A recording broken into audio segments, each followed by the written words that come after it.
Bueno, vamos a dar. Vamos a dar. We're going to start our works. We're slightly late on schedule, but I'm very much. I'm Claudia Perez, and I am Deputy Director of El País. And I would first of all like to thank the organizers, the Socialist Group and the Committee of Regions, and present this event. The topic of the event is that there is no Green Deal without a social pact, and we're very soon going to say that there is no social pact without a Green Deal. We're living a time of huge risks, uncertainties, and today we're seeing how an African strain of COVID is attacking our regions. And all the risk raters are announcing that the environmental threat is the next one that is going to become the black swan like in 2020 COVID was. I've been a correspondent in Brussels for a very long time, and the presidents of the Commission say repeatedly that we're in the midst of a dual transition, a technological and environmental transition. The technological one has already threatened to leave many people behind. This has produced a lot of discomfort, which is behind populisms and other strange attitudes we see arising within Western societies, and not only Western societies. The next one is the environmental transition, and I think we can see it both as a risk and an opportunity. It's an opportunity because it forces us to make important adjustments, and I'm saying that it's also a risk because it also threatens to leave many people behind. A couple of years ago in France, we saw the yellow jackets. Today, we're seeing in Spain complaints in the transportation sector because energy prices have soared. And I believe that leads us to a general conclusion. Beware about moving towards dual transitions, dual and green societies for only the elites. I think like a progressive party like the PES should have a very clear idea about it because it's part of their DNA. And we've seen this happen before. We've seen it in COP26 in Glasgow, but it's a crucial debate for the next 2 years. And I believe it's going to mark the economic policies of the future, not only those policies of all sorts in the future. I have a couple of things to say. We have simultaneous translation in Spanish, French, German, English, and Italian, which are practically all the EU languages. They're not all of them because there are many others in our region, fortunately. And the event is being broadcast both via Facebook and YouTube.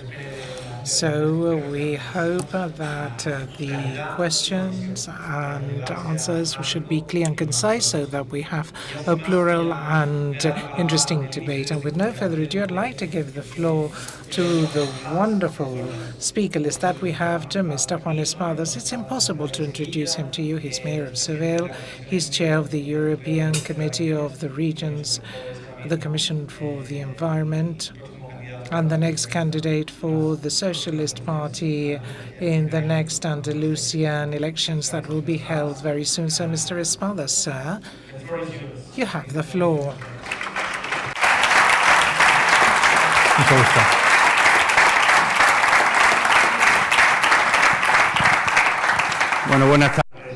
Good afternoon, good evening, ladies and gentlemen. I would first of all like to welcome you to Seville.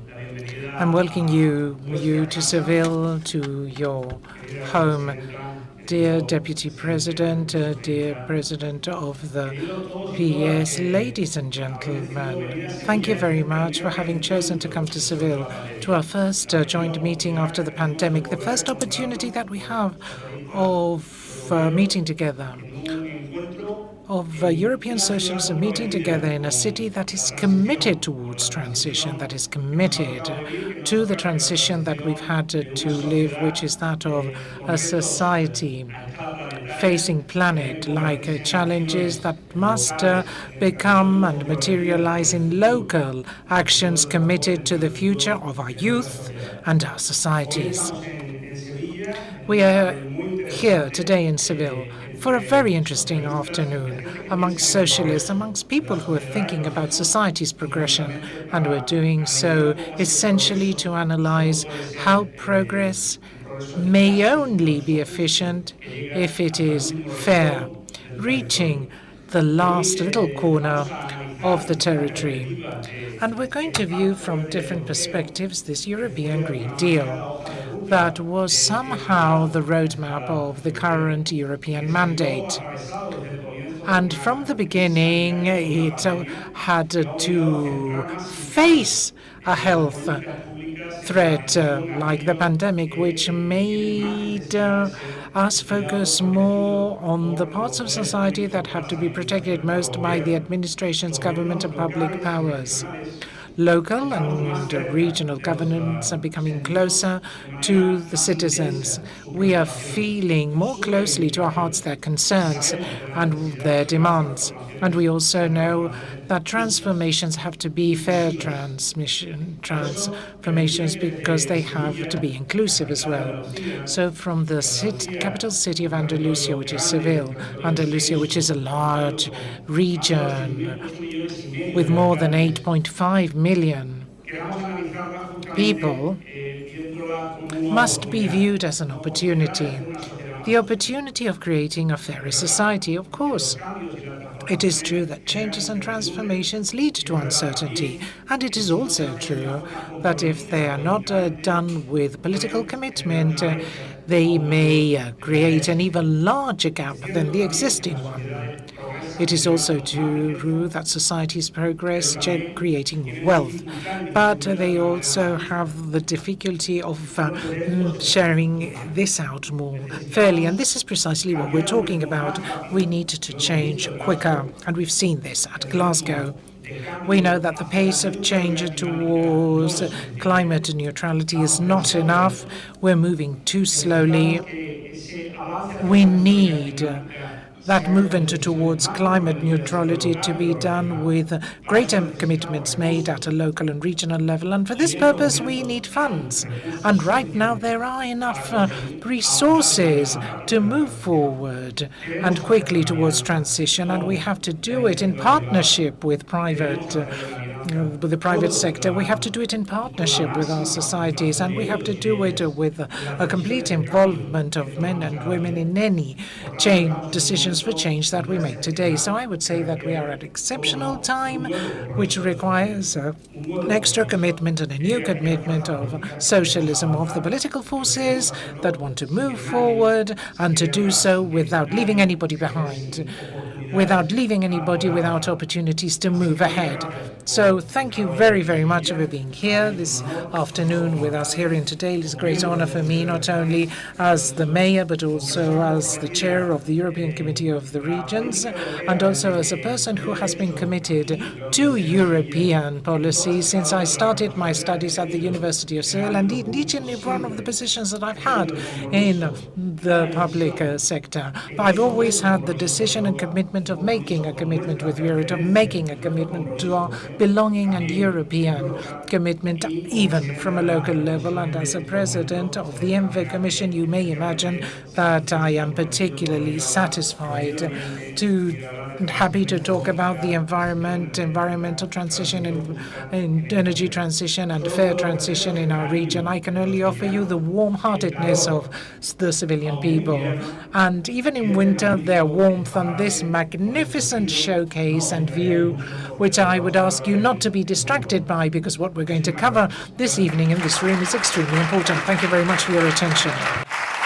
Thank you very much.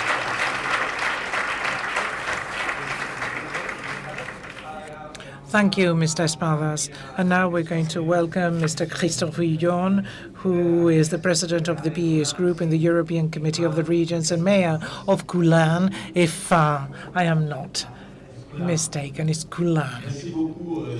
Thank you very much, dear Juan, for your kind words and for your reception in Seville, a beautiful city in Europe. Thank you all for your presence here today.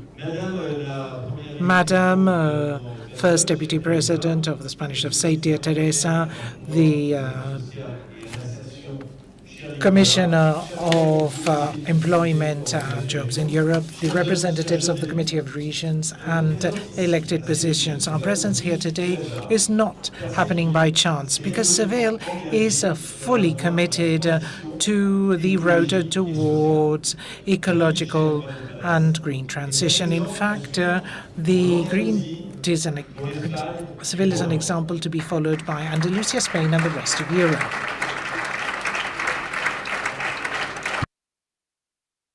Indeed, the Green Deal should not only be a slogan, it should be implemented both in our cities and our regions in Europe. We all have been witnesses at Glasgow that climate urgency is not a tale, it's a reality that is happening worldwide.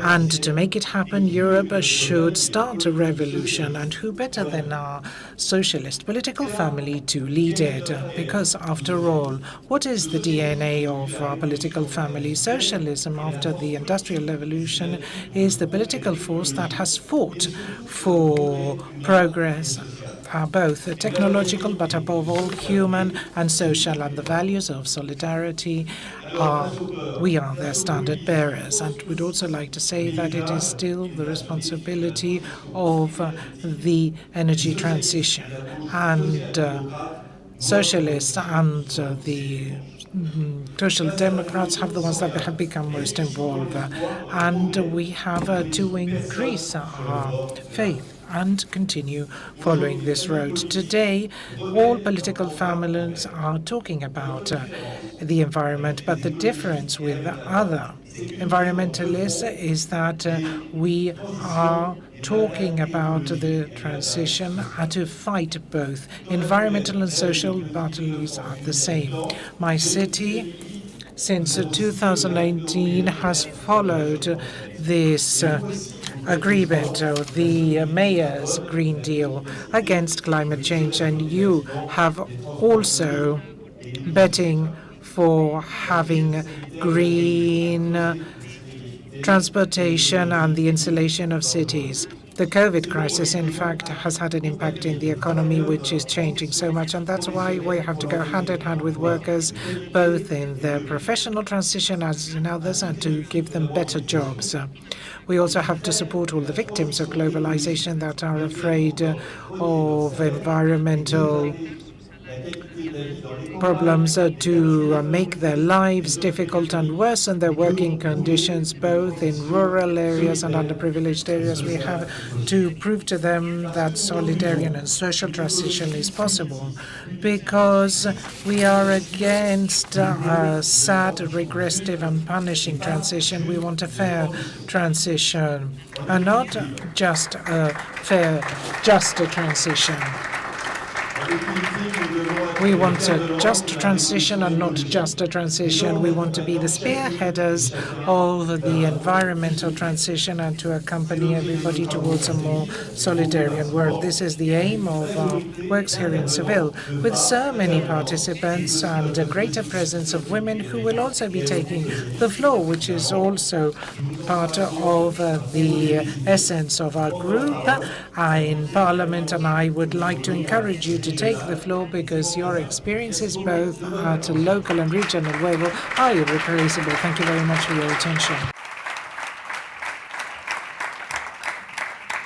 Merci beaucoup, Monsieur Rouillon. No.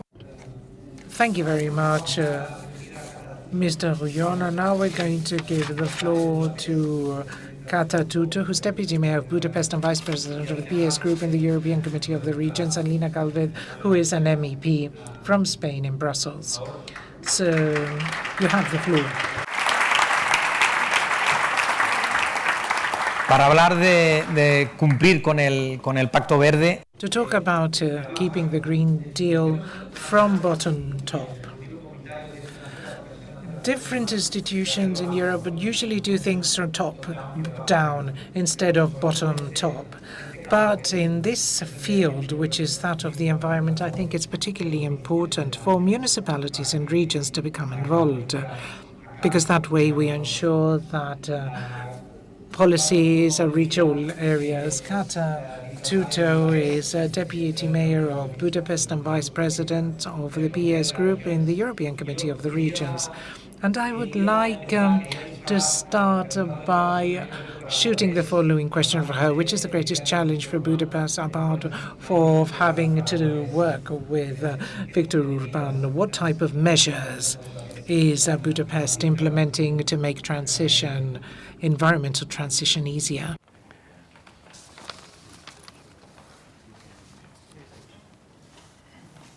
Thank you very much. Do you hear me? I hear you, but I don't know. Yeah. Yes, that's the most easiest question to answer about Viktor Orban. Try it? Now, perfect. Thank you, Francesco. Okay. Budapest was one of the first cities who joined the Covenant of Mayors for Climate and Energy. So Budapest was among the most ambitious cities from the beginning, from 2009. Those cities who said that we don't just want to fulfill the European climate targets on mitigation, adaptation, on changing our cities to a more sustainable way, but also in ambitions in exceeding those targets. Because when we talk about targets, when we talk about ambitions, we say that it seems not enough, we need more targets, but when it comes to reality, when it comes to implementation, we see a lot of cities who have been on the green road for a long time, who can go faster and faster, do more on energy transition, do more on changing public spaces, do more on recycling and waste and water. But there are a lot of European cities who haven't even stepped on this road yet. And I want to talk about from their perspectives. Although Budapest has been sort of on the green road, but our citizens are not yet with us. Mm-hmm. And what we see is that there's a lot of change going on. And we expect our citizens to change many, many things. Put down your car. Consume less. Don't eat meat. Recycle your waste. Change your habits. And we want them to do it from one day to another, quickly as possible. And we even tell them that if you all do this, it's still not enough. So on one part, we really need mayors who are really committed and get their citizens. This is why we do participatory budgets. This is why we do citizens' assemblies. This is why we try to connect to our citizens. But we have all the plans needed. We have everything, all the sustainable energy and climate action plans. We have the nature-based solutions. We work on biodiversity. But in the end, we have to tell our people to put down their cars. And one challenge is that too many changes in a short time. It's not easy to bring the citizens. The second is the COVID crisis. It hit really hard on public transport. Because public transport is one of the core elements what we're working on. Good, reliable public transport. But the safety of public transport has been challenged. When we define spaces that are safe, the COVID crisis, and we cannot talk about the post-COVID area because we're in the fourth wave, is challenging public transport. A lot of people went back to their cars, or when we come back to plastic use and waste. And also, there's another part of the COVID crisis. We politicians all over Europe promised our citizens that vaccination is the solution. This is what we promised everywhere.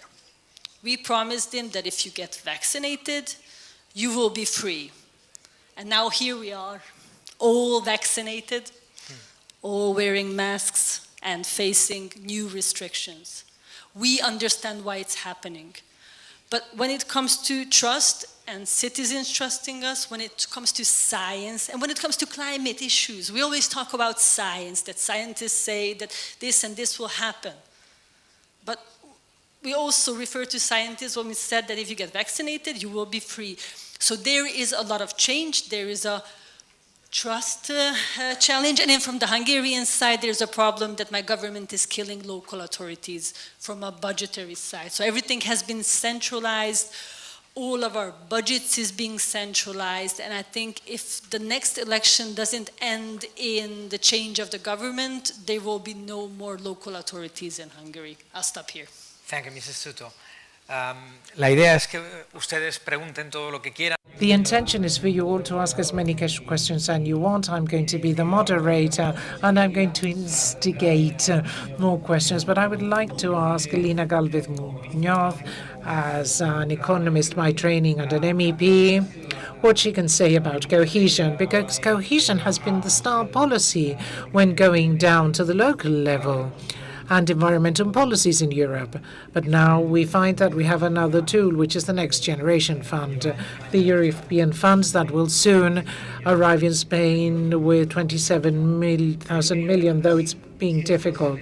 So I'm going to ask you whether cohesion is the right tool, and then which is the right tool, and why journalists have the impression that money doesn't actually reach its target, or the target it should.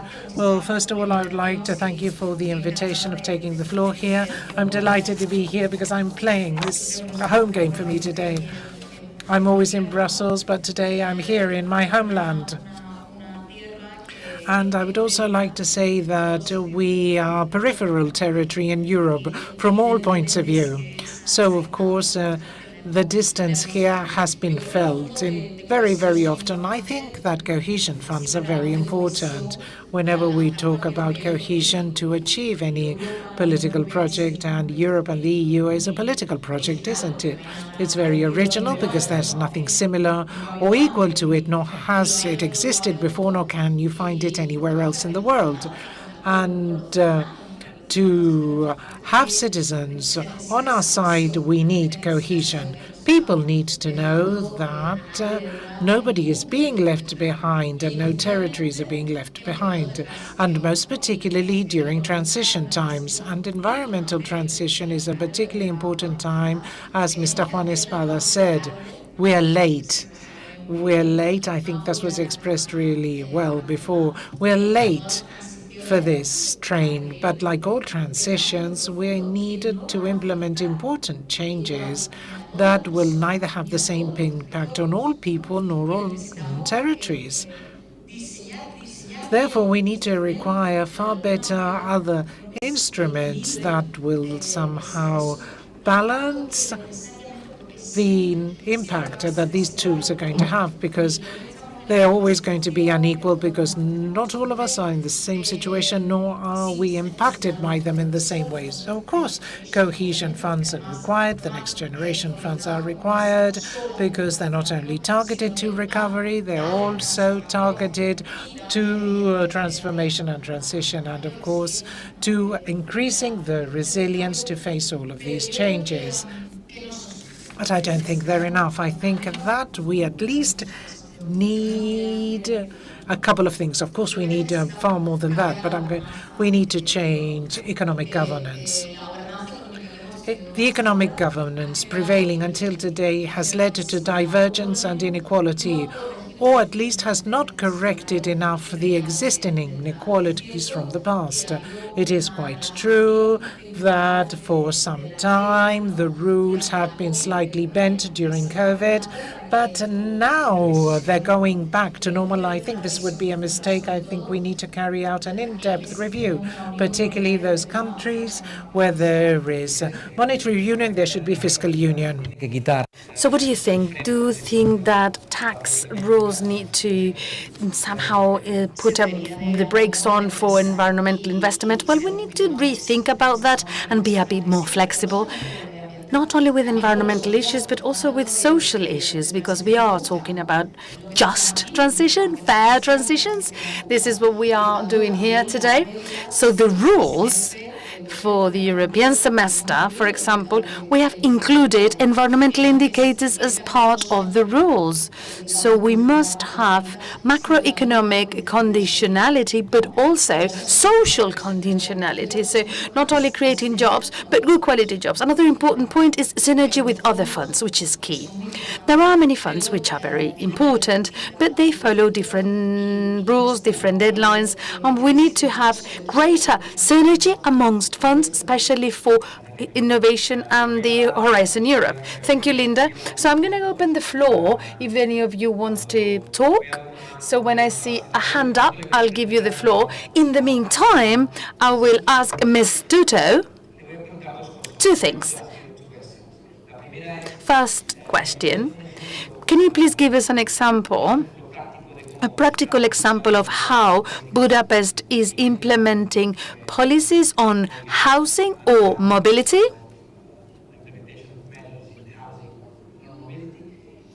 And the second question, how is playing this game of this transition, of the green transition?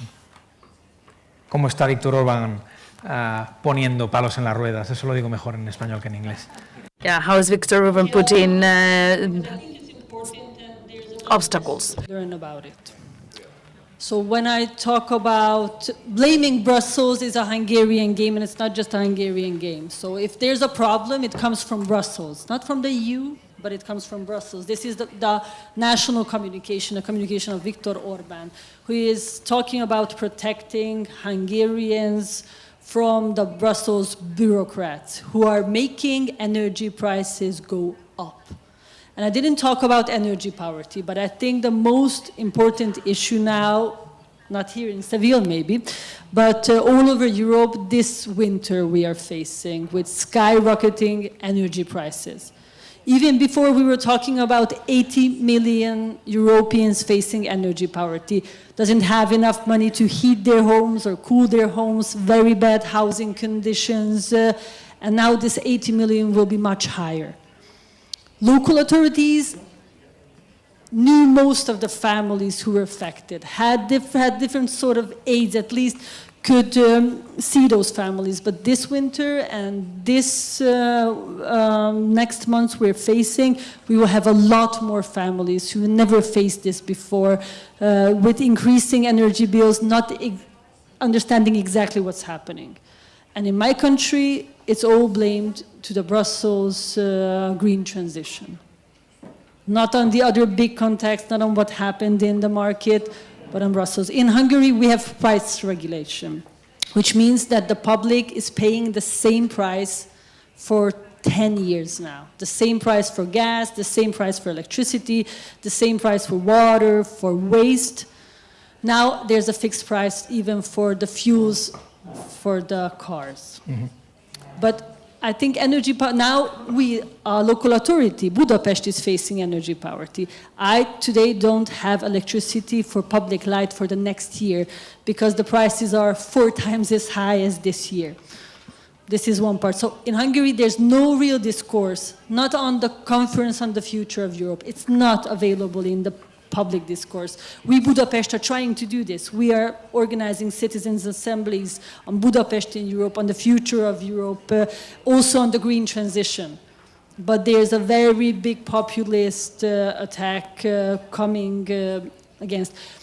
On transport, just a concrete example. We do a lot on housing and transport too, but public transport and cycling, I think that's the most interesting for our side. We have the same strategies everywhere. Have more rate of public transport, have less people go by car.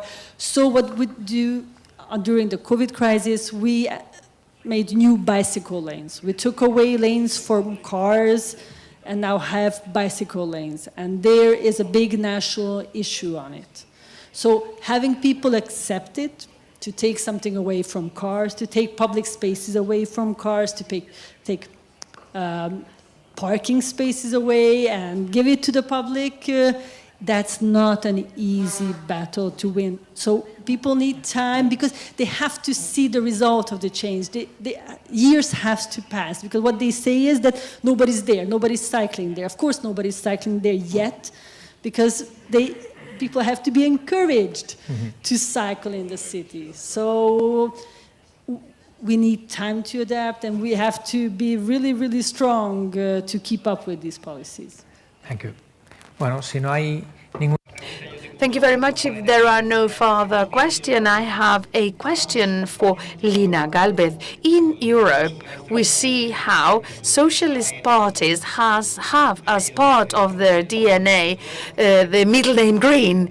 And we are seeing how there are new green, specifically green parties that make it all the way to the governments, as in Germany, together with the Social Democrats in Germany. In France, they are 10%, according to the latest polls. In Spain, we haven't seen it yet, but We believe there is a trend there. In the Western world or Europe, there are some countries where green parties are going strong. So what can the socialist group do to have traction in those policies? Because it's true that green policies are part of us, but sometimes it has been difficult for us to implement it, to really be practical about it. We saw it, we said it at the beginning. The key concept is the just transition, the fair transition, but a true fair transition. Citizens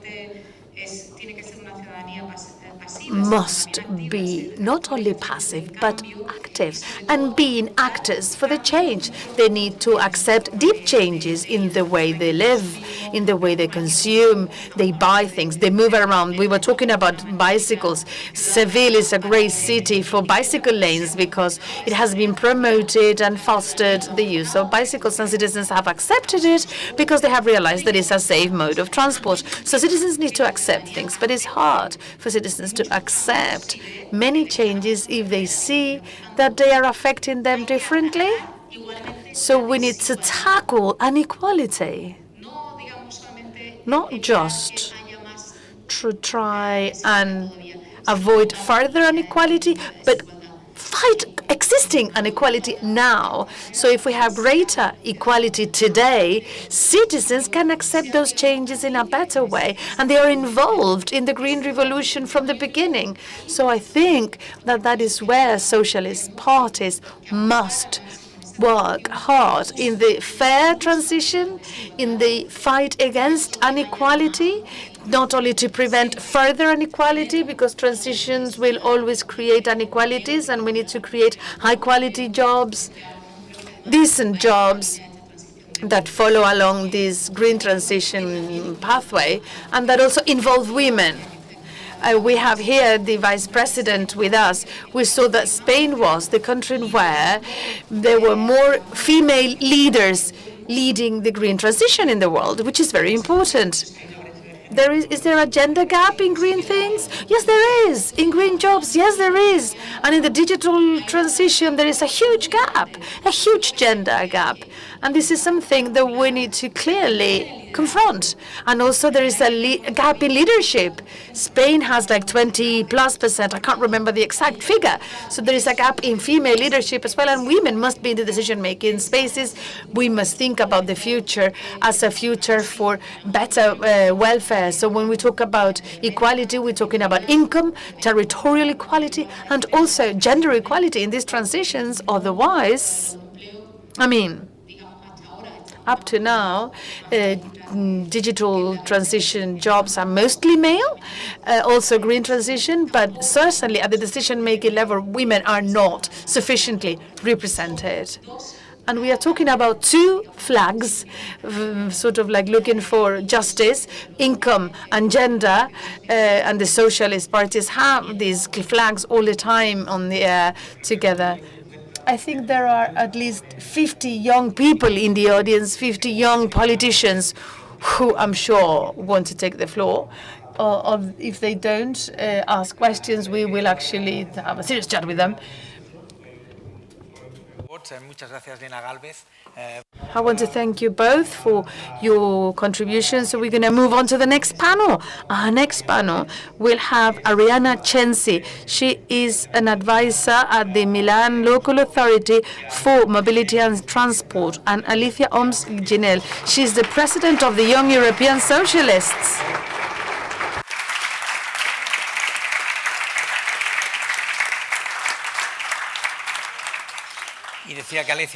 So, yeah, Alicia Oms, president of the Young European Socialists, and I'm sure that the Young European Socialists here today will be participating a lot. She is also a member of the European Parliament. So, for Ms. Censi, I have a question for you. You have just won the elections in Milan. Congratulations for that. After winning the elections, I would like to know your expectations or expectations for workers. In this panel, we are going to talk about new professional profiles, the risk of platform work, What are your objectives in Milano regarding green policies for young people? Are you going to go for training? Are you going to go for job security? What are your lines of work in such an industrial region as Milano is? What are your goals for environmental policies in Milano? Well, firstly, I would like to thank you for having invited me. I'm very happy to be here today. In Milano, we won the elections by saying clearly that sustainability of lifestyle in people was, or welfare of people was a key issue, especially the work of changing a city. If all citizens are involved in the transformation process of a city, this process will be faster and more dynamic. So we are talking about a complex ecosystem, and it is made up of production, energy, environment, transport, but also people, life, and the life of these people, the quality of the jobs and the quality of the daily lives. Therefore, on the one hand, we must support the most fragile workers. As an example, in Milano, Milano is the only city where this has happened.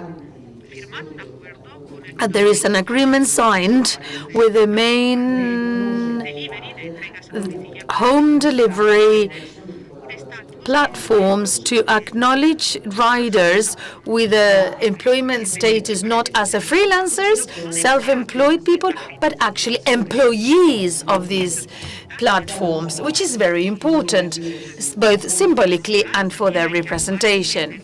Additionally, we need to work hard on the skilling and upskilling and reskilling of the workers,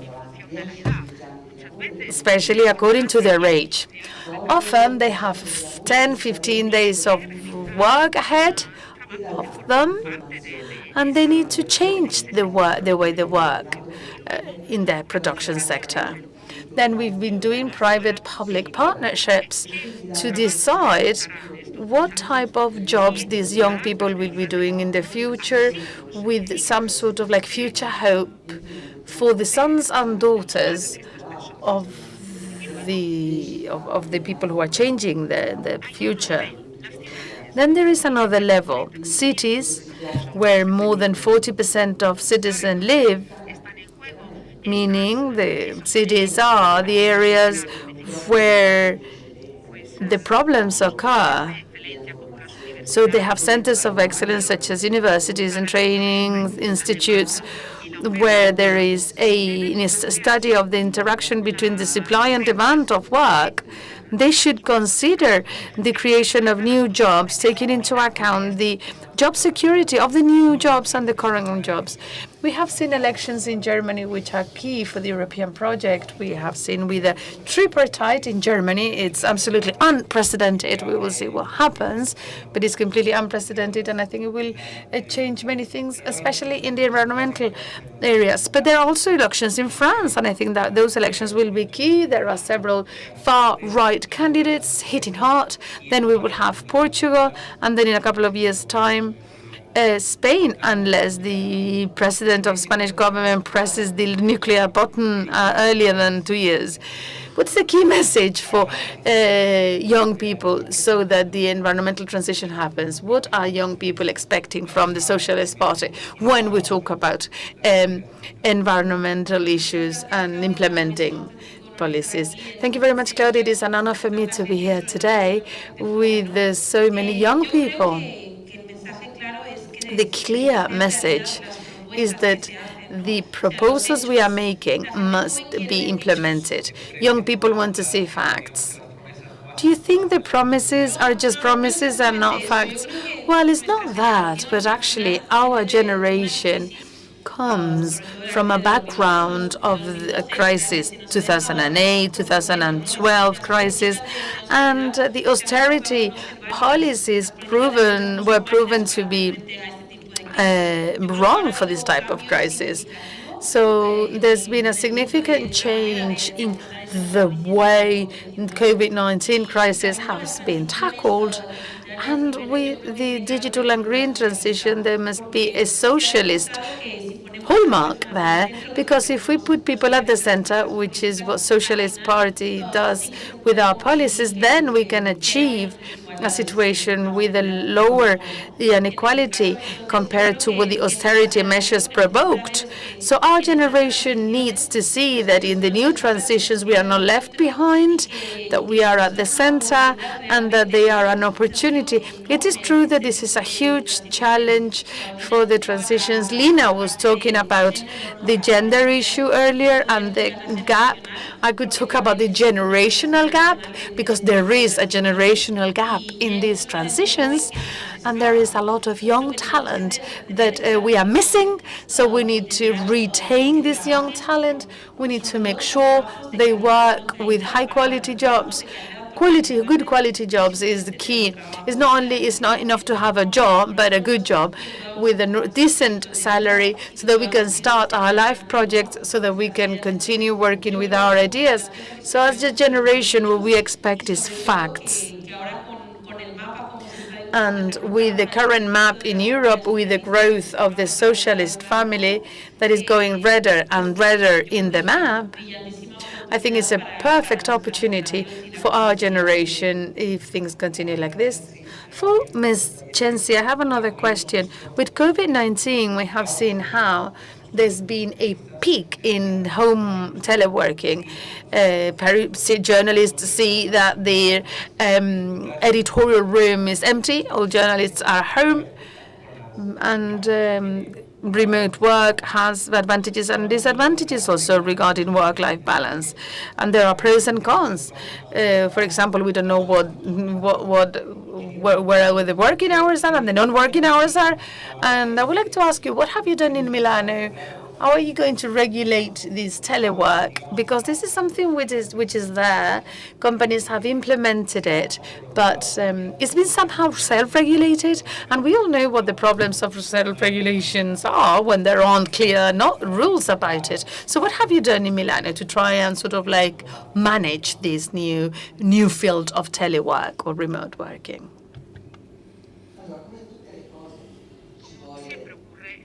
As it normally happens with things in life, we need a balance or a middle ground. From the point of view of the regulation of public work, civil servants, in cities, in local councils, we have established a distinction between connection time and rest time. But we have learned an important lesson from this negative experience, and that is that we can organize our work in a different way, and that is important. We can decrease the number of commuter journeys to work without giving up on in-person meetings, because an in-person meeting like this is way better than a Zoom meeting. But we can do also both hybrid and have remote meetings too, to avoid wasting time in traveling. However, the risk is that those who are well will be better, and those who are bad, they will be worse. And that is the big contradiction and the big problem. So we need to provide rules and regulations to the citizens to establish when they have working hours, when it's non-working hours, and private companies are often ahead than the public sector.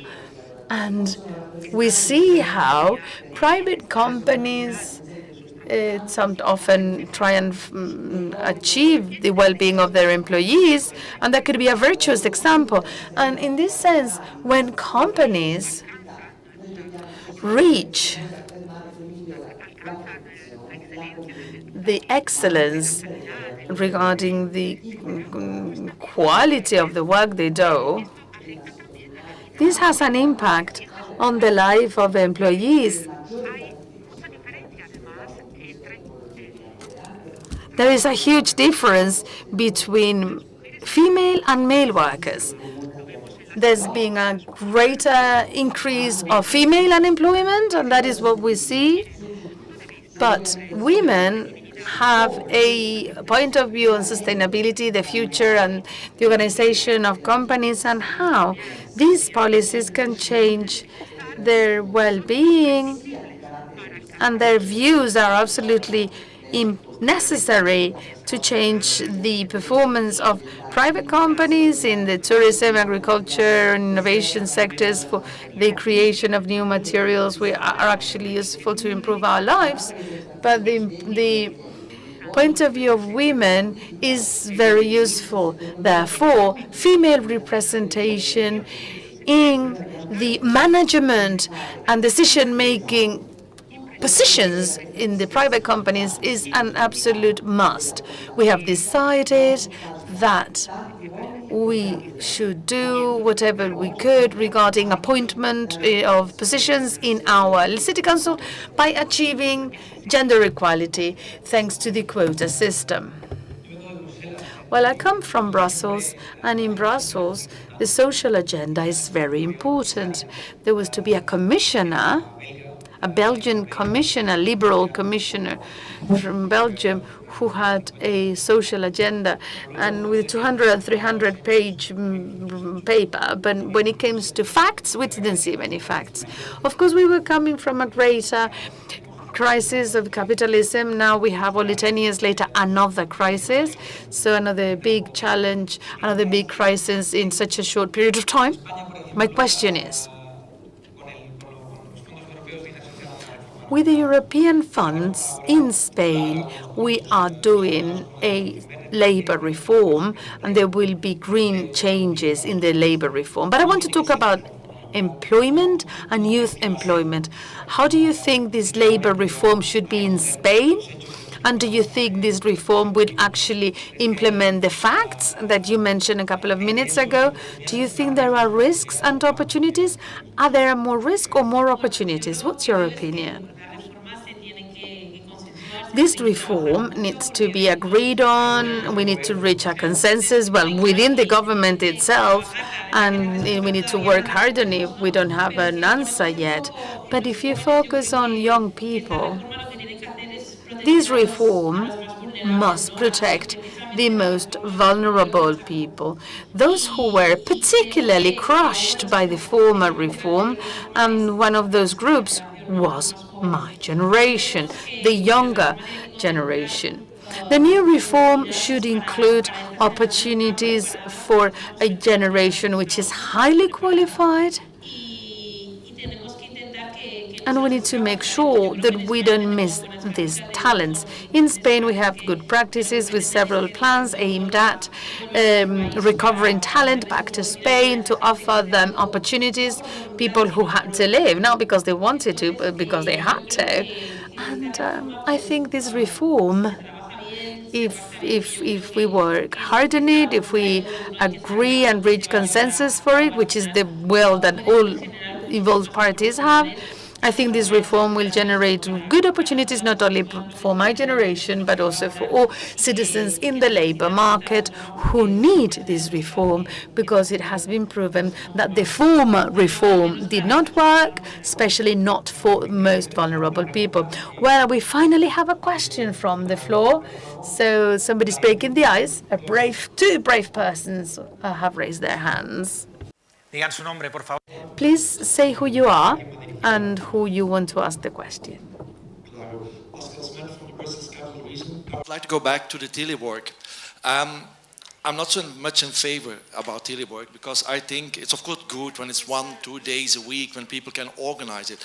But I think from a socialist point of view or social democratic point of view, it's a very dangerous evolution, because people are already locked up in an asocial media tunnels where they hear everything, the same things with the algorithms that put them always in the same ideas.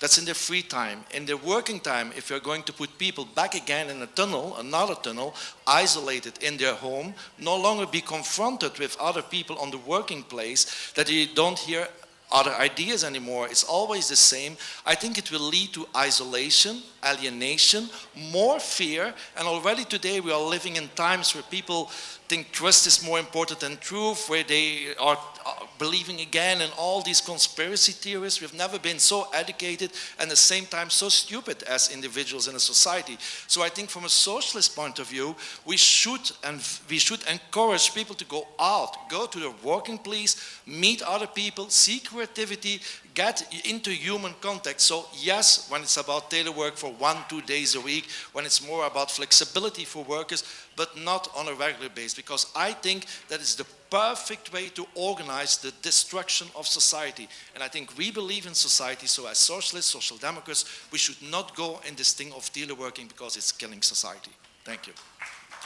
Muy interesante. Muchas gracias por la intervención. Me gustaría pedirles intervenciones muy cortas. Thank you very much for your point. Short questions, tricky questions as much as possible for our speakers. So a couple of questions from the floor, and then we'll give the floor back to our speakers. Adelante.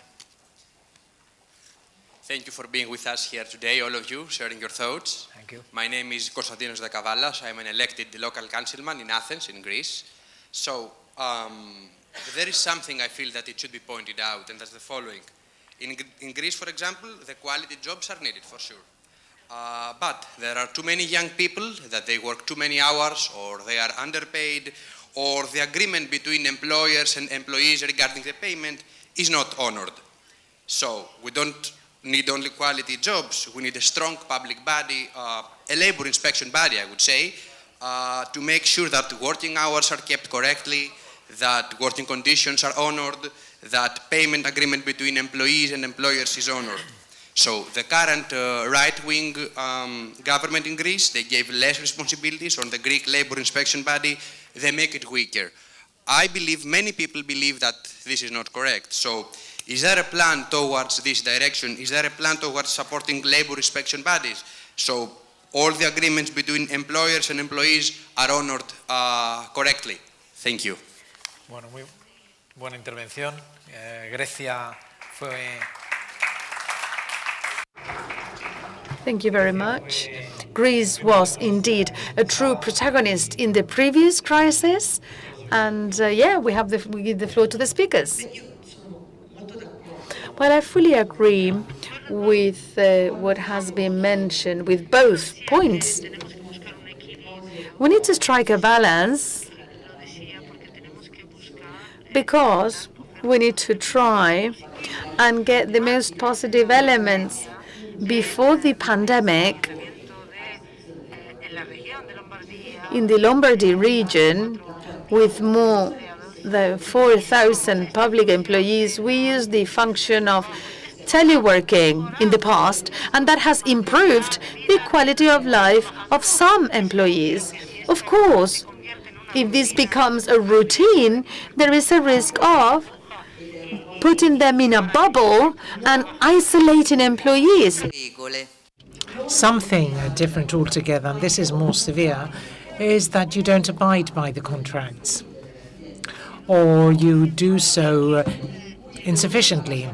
But nonetheless, you have to reach these agreements.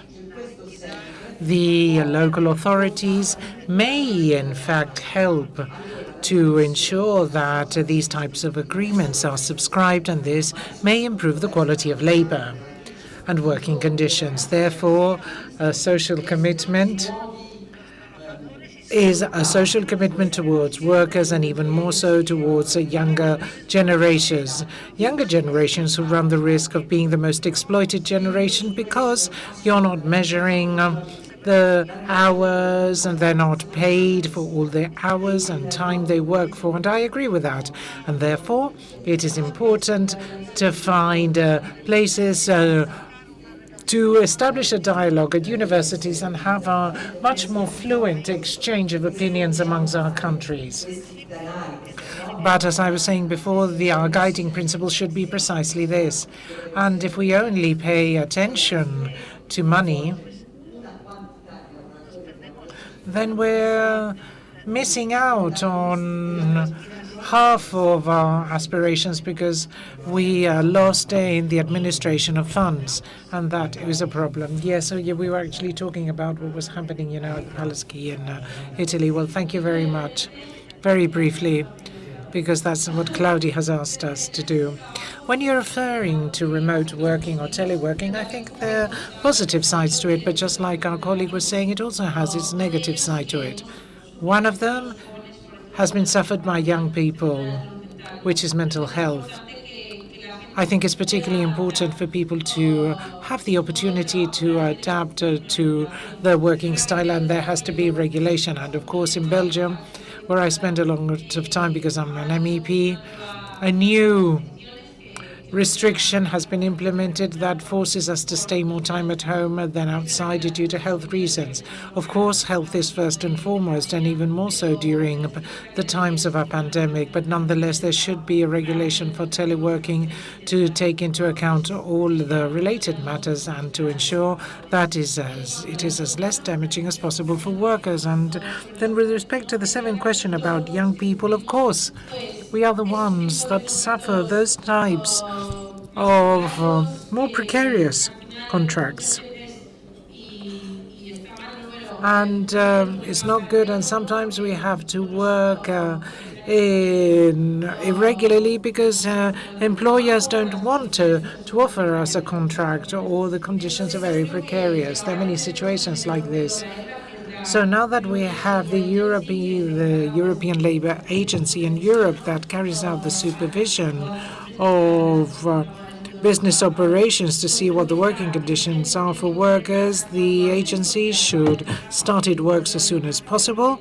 Of course, it's not yet underway, but it has to do so as soon as possible to ensure that the situations that we're suffering as younger generations are done and over forever. And we're going to leave some time for the next panel because we're running out of time. Thank you very much, Alika. Thank you very much, Ariana Gensi, for your presentation. And now we're going to move on to the last panel, even though there isn't a panel as such, so to speak, but which is the last section of the part of the meeting I'm moderating, where we're going to talk about cohesion policies and the environment. And for this purpose, we have with us Isolde Reis, first Vice President of the Saarland Regional Parliament District and Mayor of Saarbrücken, a German city in that a bordered area so important in Germany, which is also such an important country in the EU. We are also going to talk to Concha Andreu, President of the Autonomous Community of La Rioja and Vice President of the PES Group in the European Committee of the Regions, and Juan González Barbapera, who is Spanish State Secretary for the European Union and also a great friend of mine, if I can say so. Thank you very much. Bueno, la cohesión es una de las grandes. Well, cohesion is one of the great ladies in the EU. The cohesion funds are particularly important, but they've been the target of many attacks in the future. They've been greatly attacked in the past few years until COVID arrived, and suddenly cohesion funds probably became the first line of response in the EU to fight against COVID. Despite this, we've seen huge increases of inequality in Spain, and we've seen it happening in other countries, but most particularly in Spain and in some regions it's more prevalent in other, for example, in areas where they haven't had such a huge impact of tourism. In the past, it's been tougher. But I'd like to ask Concha Andreu the impact of all of this situation. We're talking about La Caixa as inequality figures, stating the existence of problems where there were already low incomes. So what was the impact of the past situation in a region like La Rioja? The microphone, please. Thank you. Thank you so much. Good afternoon. Claudia, a million thanks. And I would like to thank the mayor and Christoph and Teresa. First of all, I'd like to say that it's a pleasure to be here and talk to you about the experience in my region. The question that you're asking about inequality and its impact is a factor, yes, but it's not by chance.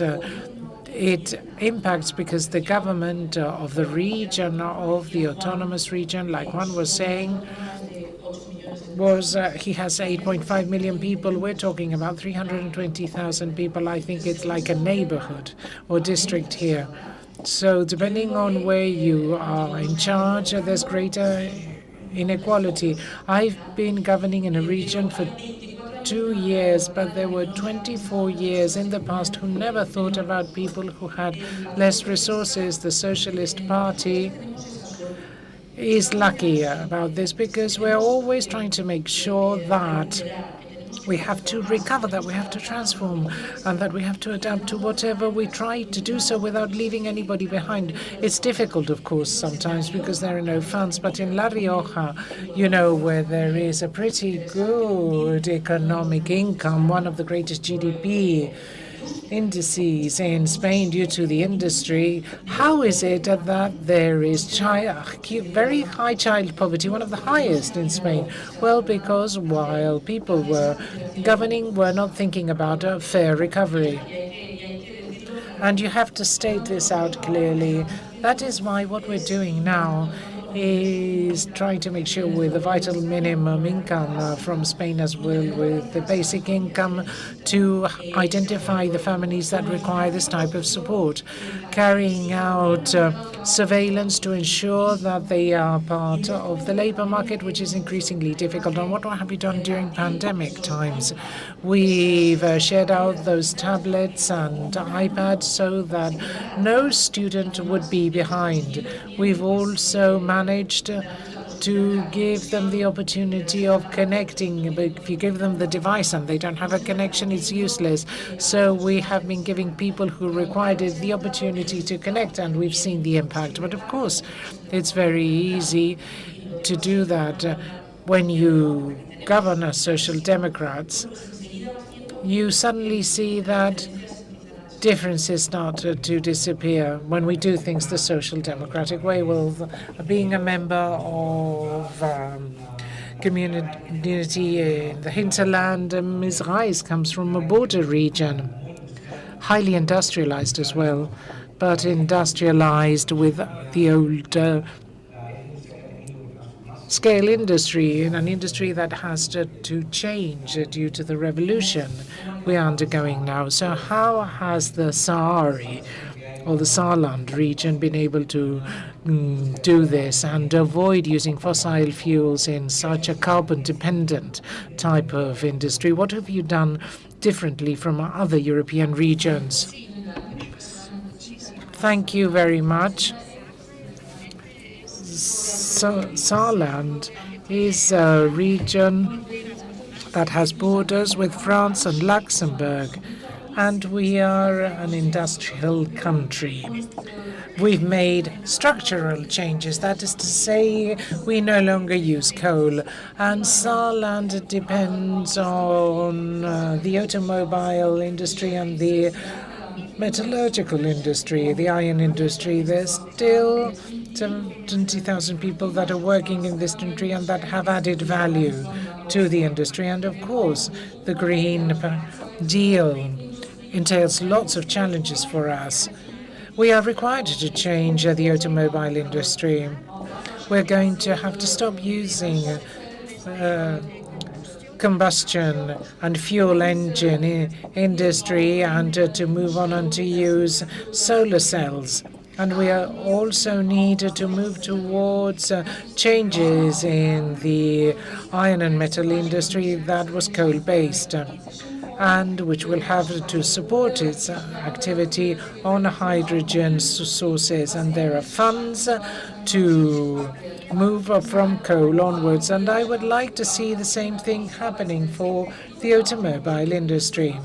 In Europe, we have 400,000 jobs that are dependent on the automobile industry. That means that we require an in-depth change in the industry. And when it comes to the iron and metal industry, I think everybody thinks, oh my goodness, it's a bad industry. Too many CO2 emissions are produced by this industry. But I think we need iron and steel for the manufacturing of cars, for many household appliances and others. So if we destroy this industry in Europe, then we're going to have to import steel from China and other countries, which would have a negative impact for us. And therefore, we have to do as much as possible to preserve this industry in Europe and stop creating barriers. For example, this week, I was quite annoyed while I was at the ENVI Commission because they're trying to promote subsidies for investments, but there are no subsidies for industry. And I'm a trade unionist, but I really have to say that the industry requires a lot of money. Industry requires a lot of money, and we need a new competition law to ensure that companies actually have access to grants and subsidies to continue with their operations. And of course, we cannot establish even stricter rules for this industry, particularly when we're talking about the need to reduce CO2 emissions. We need zero price certificates until there is an in-depth transformation of the industry, because otherwise it's not going to be able to do this. So the climate protection is important, but we also need further help in this environment, because we need to cover certificates and emissions, because otherwise all activities will be transferred to third countries. As a social democrat, for me, it's particularly important to cover this. And I would also like to say that there will be no Green Deal without a social deal. The requalification of these and reskilling of these workers for the new hydrogen industry is absolutely pressing. I don't know whether I've replied to your question, or is there anything missing? Yes, very, very well, and from a very German standpoint, but I would like now to see it more from a southern view. So Juan González Pérez Barba, Spanish State Secretary for the European Union, is probably not well known, but journalists know him really well because he is one of the key personalities of Spain in Europe. He is one of the essential actors for Spanish politics in Brussels, which means absolutely everything, covering from environmental issues, migration, to fiscal matters, and so on and so forth. So if I started to tell you what are all the different areas he has to work on, it would take me a lot of time. So what are we going to do today? I'm going to talk about the Commission, and I was wondering also whether the European Commission's policies have a future in Europe. I think they do have so in Spain. But as I'm a journalist, I would like to ask you other questions, and I would essentially like to ask you two questions. First of all, do you think that the Next Generation funds beyond the cohesion funds is going to become a permanent type of subsidy, and will Germany allow this to happen, by the way? And secondly, this is more or less about fiscal and tax rules. They're not precisely the core topic of this meeting, but to a certain extent they are part of this future Spanish proposal, and I'm sure you know more about this than myself. States that environmental investments should come from a deficit account study, so that we can carry out this important transformation without working in the straitjacket, which is the Stability Pact, which has always been a straitjacket for Spain. These are probably questions that are not part of the script that we were following, or the topic that we were covering, but I believe that it's important to talk about them. Thank you, Claudia. Of course, Claudia has to be defined by myself in the same way I defined him. He's probably one of the best journalists in Spain. For those of you who don't know, Mr. Mayor, Deputy President, MEPs, distinguished delegates, and distinguished friends, it's an honor to be here. But because I had attended in the past the PES meetings from the Committee of Advisory Matters, and also when I accompany the President of Spain to meetings. But it's really interesting to attend a PES meeting where you have the Committee of Regions present, and when you're talking about a field of European politics that's particularly interesting for me, and even more so for the current government in power. Claudio is going to allow me to do something, and then he's going to think, no, I'm not such a good friend and professional. I'm going to reply to you with something totally different to what you asked me. Yeah, this is usual, with politicians. You ask them something and they reply something that's completely different altogether to what you asked them. But anyway, I wanted to share with you something that we're doing within the Conference of the Future of Europe. It is a national consultation framework that we are developing with the regional governments in Spain and the Spanish Federation of Regions and Provinces. We are establishing panels with citizens, with the participation of these regional governments, and then they organize their own events, and there'll be some conclusions towards the end. One of the topics that is taking most of our time and which we focus more on is what's happening with local and regional administrations in Europe. And what I'm going to tell you, though I'm not going to tell you about the precise conclusions, is the following.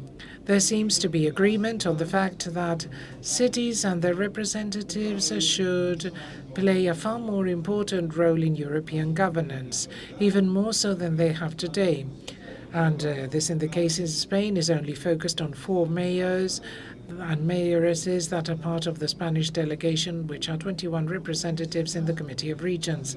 Why should there be more people? Because cities are playing a very important role now, but even more so during transition processes. Because how can you talk about an environmental or green transition without thinking about sustainable mobility in cities or energy efficiency of buildings, which are all municipal and local competencies? What about digitalization of the companies and the administration and the companies that work within the administration? That's essential as well. But we also have to remember that mayors, as we've said before, and I'm not discovering anything new with what I'm about to say, are the closest elected politician to the citizens. And if we increase the number of mayors who are involved in European governance and do so by means of agreements that are submitted to the Commission and other higher instances, the more there are, the more they will be involved in what is happening in Europe when they come back to their cities, and therefore they'll be the first spearhead, the first strong pillar that will allow us to talk to those that are Euro hostile. So to fight against Euroscepticism about the European project, our best allies are mayors and mayoresses. And for this to happen, we need them to be in the center of it all and not in Europe managing the funds they receive.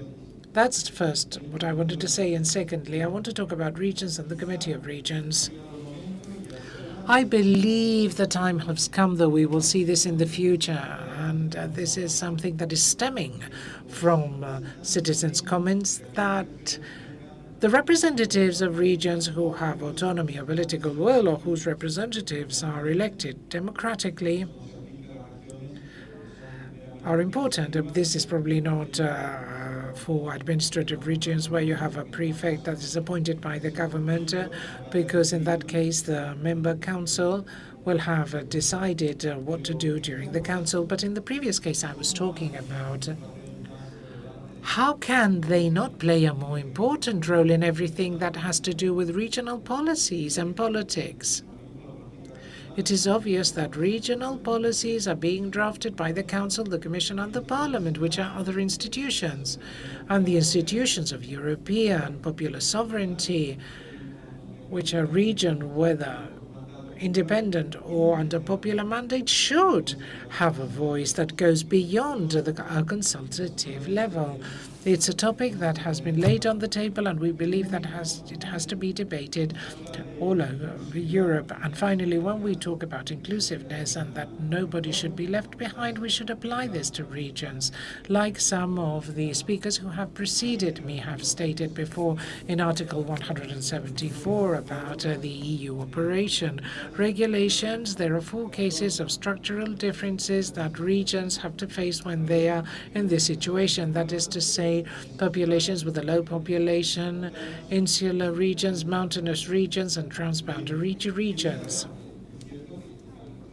So even though all of these regions are included in the agreements and different organized institutions of the EU has focused on them, we need some mainstreaming when we talk about it, because we need to make sure that the specificity of these types of regions is taken into account from the beginning, so that you can start working on the structural disadvantages they have from day one. So as you can see, Claudia, I have not replied to any of your 3 questions, but I do believe that they were interesting topics for this audience. I can assure you that I'm going to ask you those questions for my paper, and you will have to answer them. Otherwise, we will never have a joint dinner together. So I would like to ask a question to Isolde Rees and later to Conchandreo. Conchandreo, I think you've got some interesting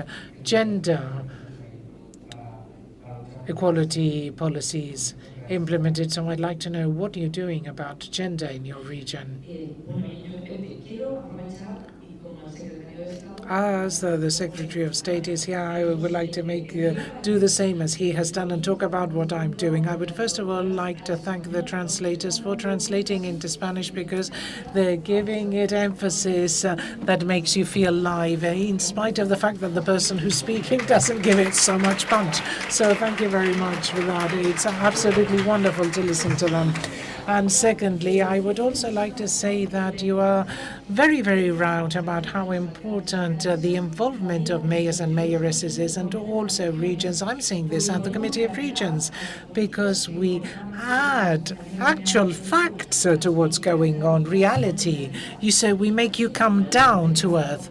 So what Kata was saying, when she was talking about implementing cycle lanes, which seems so easy in some cities, in other cities it is a citizens' revolution, and they want to burn you at the stake. And it's good for the future generations, it's good for the Green Deal, it's good for everything, but despite that it's difficult, and to be in touch with the regions has been a terribly important step forward for the type of work we carry out. Regions also think globally but act locally, so it's so local that it's well done. When we talk about equality policies at La Rioja, and as I've said this before, in our region we had an incredible deficit when it comes to equality policies, which are the ones that allow us to achieve the same conditions for everybody to broach the Green Deal and to implement a revolution. In fact, we were the only autonomous region in Spain who did not have a law to fight against gender violence.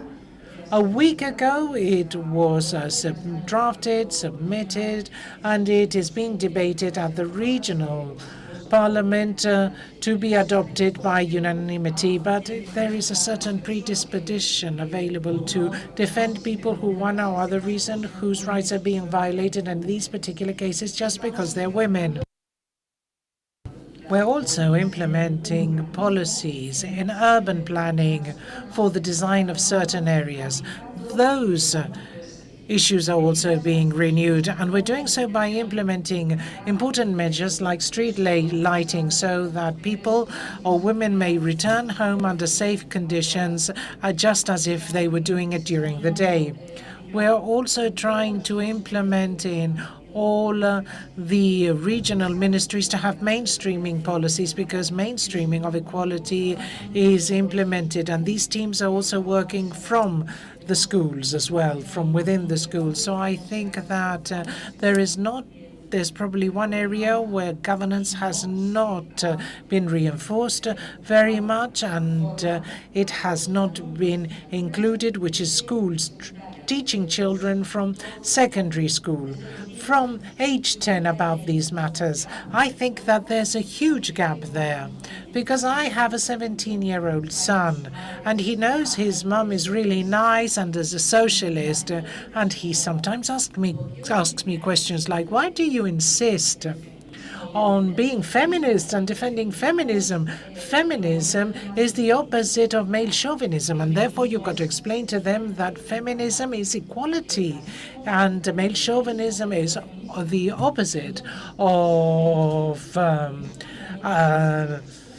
being an extremist feminist. And therefore, when you have to ask them to achieve this, and they allow younger people to understand this, I think that we are going to be able to implement mainstreaming education, but for it to be part and parcel of the education system and curricular system. But nonetheless, though we're doing many, many things, we have to take all of these things very seriously, and the Spanish government has to do so, but also from within Europe, and to do so hand in hand with the regions. And finally, to conclude, I wanted to say something about Juan González Barba. I wanted to ask a question, if you'll allow me, which is, we have a tripartite government with the Greens, Olaf Scholz, a Social Democrat, and I would like you to tell us a little bit more about what the type of policies that are going to be implemented by you. There's a huge debate about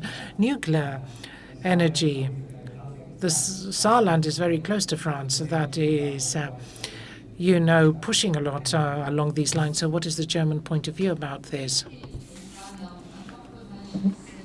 Yes, thank you very much.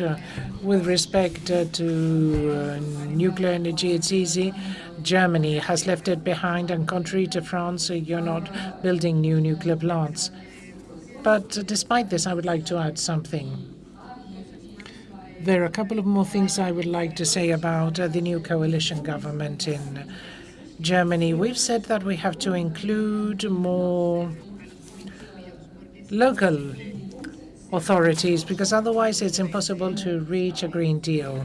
You cannot do it without the support of the city council and local authorities, and we need to have this more in our focus. We have to insist more on achieving the goals of the Green Deal and the Green Revolution. And as the mayor of Seville has already said before me, we have many funds from the European Union to do so, and it is true. And in Saarland, we are in fact using many of them to reduce the impact of CO2 levels in housing, which is one of the most important sources of CO2. And I think in La Rioja it is the same, so we're making huge investments. But all these grants of the EU have negative points or sides to them, and/or failings. Maybe amongst the weaknesses, our more structural disadvantage is that the regions with more structural disadvantages don't have the templates and forms to ask for these types of grants, and this is a disadvantage. And the regions that already have a disadvantage and who are not going to be able to have access to the resources they desperately require is something that we have to work on. But we also need more co-funding. Important efforts are being made. We're talking about developing co-funding projects, because if I have to add 60%, it's a lot of money. What happens if I don't have this 60%? Then I'm not going to receive the funds from the EU. I believe that there are EU measures for funding in these cases, and the structural funds should be used more. But at the same time, we have very short deadlines to be able to implement projects. I don't have the forms. I don't have the specialists. I don't have the specialized labor. And once I have fought against all the bureaucracy and red tape, I have so little time to carry out my project that I can't make use of the subsidies. And that's why I believe we have to do things better here. We have to expand the deadlines and terms of time to carry out these projects. These are key funds, essential funds. We know that next year there's going to be more than enough money there. And it's going to be practically impossible to use them all. We require them. But the execution for all of these projects is very difficult to carry out with such a short deadlines. Reducing CO2 levels is important. It's a clear objective. We all share it. But we have to make it easier for municipalities to be able to carry out projects in order to achieve the goals of the Green Deal. I'd like to give the floor to the audience to ask two last questions. There's one here and another one there. And I'm afraid we have no time left for any further questions. So let's hear the first two quick questions, and we'll have a round of answers. My name is Enzo Bianco. I'm a member of the presidency of the Committee of Regions, and I am a member of the National Association of Italian Regions.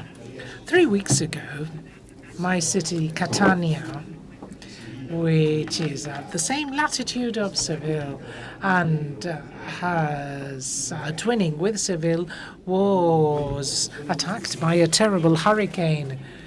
We had a 100-kilometer-per-hour wind blowing, and the sea flooded our city. And in 36 hours and a day and a half, we received the same rain as we get in a year. Imagine the same amount of precipitation or rainfall. This is the result of climate change, tropical weather. The Mediterranean sea is rising more than the rest of other seas, 20% more every year. So each minute, our sea gets 32,400 plastic bottles per minute in the Mediterranean Sea. So I think we need to do much more. The European Union and the Commission have recently adopted very brave policies, but from the bottom of my heart, Commissioner, this is not enough. We need to radically change. For example, and let me finish, we need policies to ban methane and oil extraction from the Mediterranean. It is absolutely necessary to have an authority with enough power to be more brave, otherwise this disaster will be our daily lives everywhere in Europe. Y una segunda intervención y última, me temo. Okay, last question, please. Bueno, yo quiero agradecer a los organizadores este acto que. I would like to thank the organizers for this event, which is very interesting. I have a question for the speakers. We have two consecutive crises, one 2008. And the European policies then were called the austericide policies. European Union-wide, well received in Spain at the time. The right wing was in power, and they used them a lot at the time. I am the Secretary for Innovation for the mayor of Seville.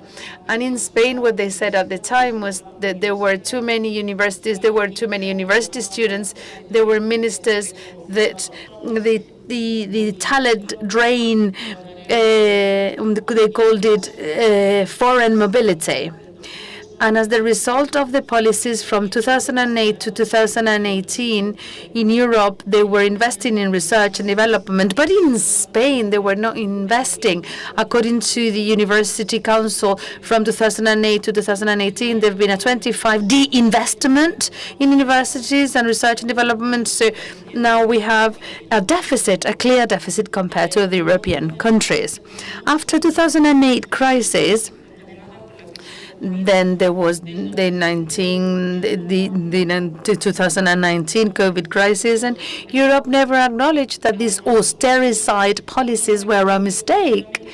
They did not explicitly recognize it, but they did recognize it implicitly, because now they have changed the policy in the opposite direction.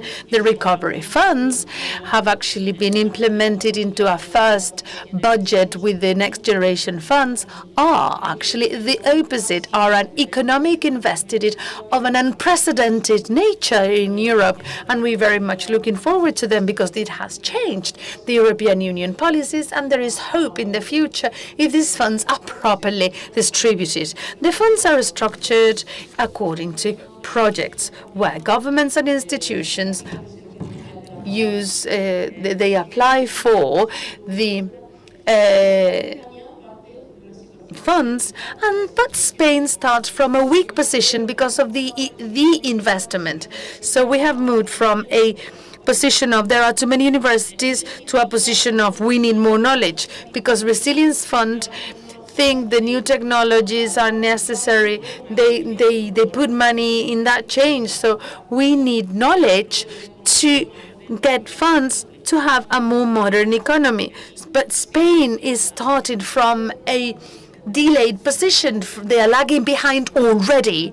Another thing is that in Andalusia, the regional government is late, and they're not very capable of getting European Union funds because they miss the deadlines. Of course, the European Union has their rules in the way they distribute funds, and governments need to understand the European Union rules to get funds. My question is, regional governments or local governments that are a bit clumsy or not capable of getting funds, will they just miss the train? Will their difference be even wider? Or does the European Union have any mechanism to make sure there is nobody lagging behind, so that nobody misses the train? So I'm afraid of regional governments that are not very capable of getting European funds. And if that is the case, what would happen? Okay, that's a very good question to finish, and a very Mediterranean question. So please answer in a very short manner, like a telegram, because we are rather late in our schedule. Juan, you have the floor. Very briefly, yes, it is true that in 2008 the approach was wrong, and it has been acknowledged to be wrong, because in this crisis the trend is rather the opposite. Secondly, we cannot fail now. No country can make a mistake, because if one country makes a mistake, we all fail. As for regional governments, this is a responsibility that member states have when they have a decentralized structure. In Spain, from the beginning and through the Conference of Regional Presidents and other mechanisms of coordination, this has been one of the guiding lines of the work we are doing with the regional governments to ensure that in a fair manner all regions can participate in the distribution. That was it.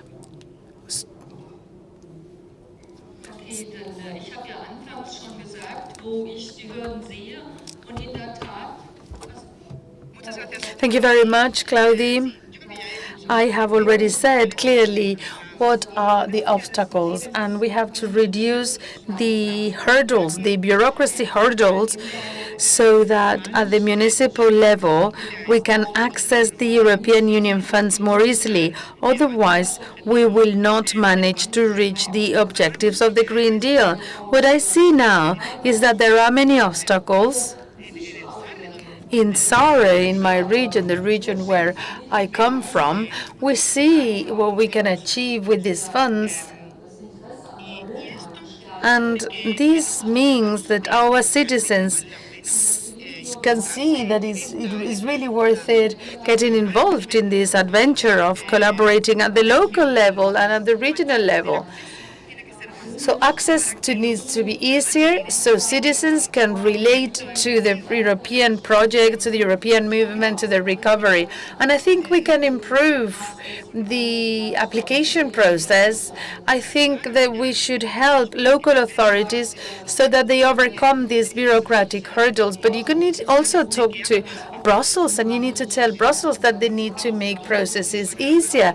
We need to work together to achieve the goals of the Green Deal. In Germany, we highlight a lot about the importance of dual professional training. There are so many things. Okay, we need to make the most of the European funds so that we can achieve this fair transition so that we can reduce these 32,000 plastic bottles per minute. So we have the equality, territorial cohesion, digitalization, and energy transition. 4 goals. We need to achieve it. The Spanish government has issued a law to shorten the deadlines to be able to apply for the funds in a faster way. And I would like to ask Europe to give us a hand to make sure that regional governments, with the means we have, to access all potential funds so that we can all distribute them. One of the best economists of all times, Woody Allen, said that economic problems are easy to solve with money. But of course, here it's not a matter of money. We also need good ideas. So I hope that you have received some good ideas today and that you have enjoyed listening to them. So now I'm going to give you the main course. The main course of our meeting is Nicolas Schmidt, European Commissioner, Juan Espadas, and the Vice President of the Government of Spain.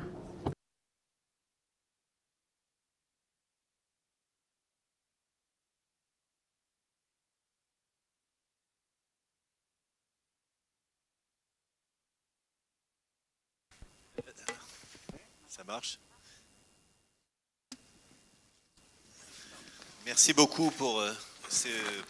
Well, thank you very much for this discussion, which was actually fascinating. I have really enjoyed the presentation of our Secretary of State, Juan González, on the need to increase the role of the Committee of the Regions. I think territorial cohesion must be stronger. We need to have a good legislative power so that they listen to us. We want to thank the young people in the room for taking the floor and sharing their thoughts with us and for raising their concern about the social Europe. I also want to thank our Commissioner for Jobs and Social Rights, my dear Nicolas Schmidt. Thank you very much for being here today. François Mitterrand said that Europe must be social or there will be no Europe. So we need social Europe. So I'll give you the floor, dear Nicolas. Good afternoon, good evening, Mr. President, dear comrades. I am very happy to be here with you today in Seville this evening. This is the best place to be. I think you have chosen wisely, and this is a great location. It is also a very good timing to talk about Green Europe, the fight against climate change, and it's a good place to talk about social Europe. Because these are the two coins of the same, there's two sides of the same coin, and there will be no one without the other. I have been listening to the previous debate attentively, and they have talked about the former crisis, which was a profound crisis of the financial system that expanded into an economic and social crisis, and how the recipes that were used at the time were austerity, budget cuts, reduction of salaries and overall social cuts. And I think Europe has certainly learned from the failure of these policies, with 1 million young people unemployed, a clear impoverishment of our member states, and also with budget cuts in key budgets such as education, health, research, innovation, and universities. Therefore, I think that the current Commission, thanks to, I must be honest, thanks to our group in the European Parliament, has managed to put on the table a completely different program. And this was the case before the pandemic. So we wanted to place the social Europe at the center, to develop Europe towards zero emission in 2050, with less than 55 in 2030, but at the same time a social program that was very ambitious. And this is once again thanks to our group. So we have worked based on a solid foundation, which was the foundation of the social rights that were approved in Gothenburg, in Sweden, under the proposal of my fellow countryman, Monsieur Jean-Claude Juncker, and also with the support of the Committee of the Regions, the European Parliament, and also with the support of the Social Democrat and Socialist parties in Europe. I therefore believe that this foundation of social rights is today the best level for us to implement these policies at the European scale. Yesterday, we had a huge success in the European Parliament regarding minimum wage. Who would have thought that Europe could have a framework for a minimum wage for all? Because this was what was said in the previous crisis was rather the opposite. And this was a key point of the socialist program during European elections. And we are achieving to get there. It's an essential part of our program.